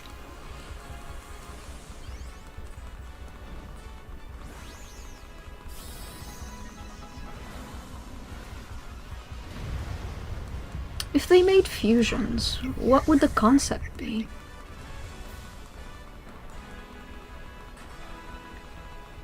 Like, if they made fusions for Pokemon, what would be the logic behind it? I wonder. Because Mega, it's like... kind of like an extension of a evolutionary stone, which already existed in the universe.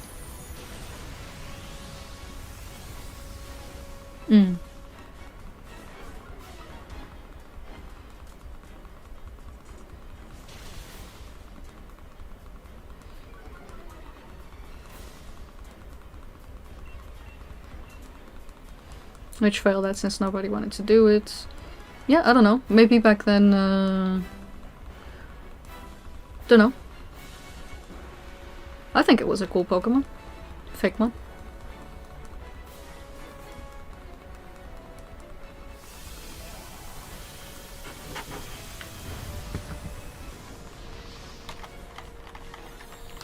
Oh hell yeah. Just defeated a Tornadus on the raid too.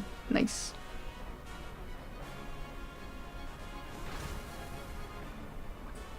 Oh damn, 19 Pokeball.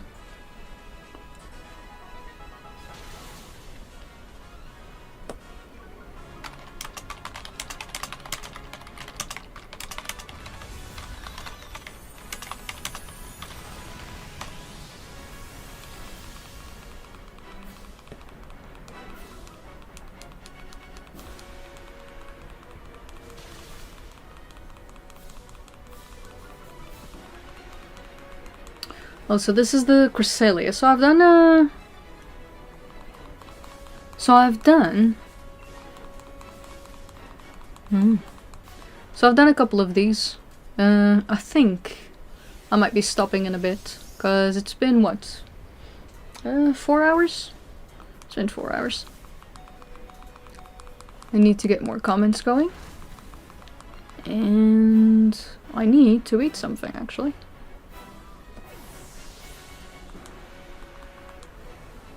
Ooh.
I'm getting a few calls from my family, so I'm gonna meet up with them in a bit.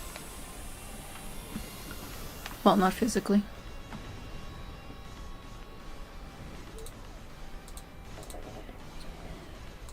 Gonna give them a call in a bit and end the stream. Let's just see if we got anything shiny. Again, thanks everybody for joining. It's been a lovely couple of hours. I went to check a couple of the things that people dropped on my profile.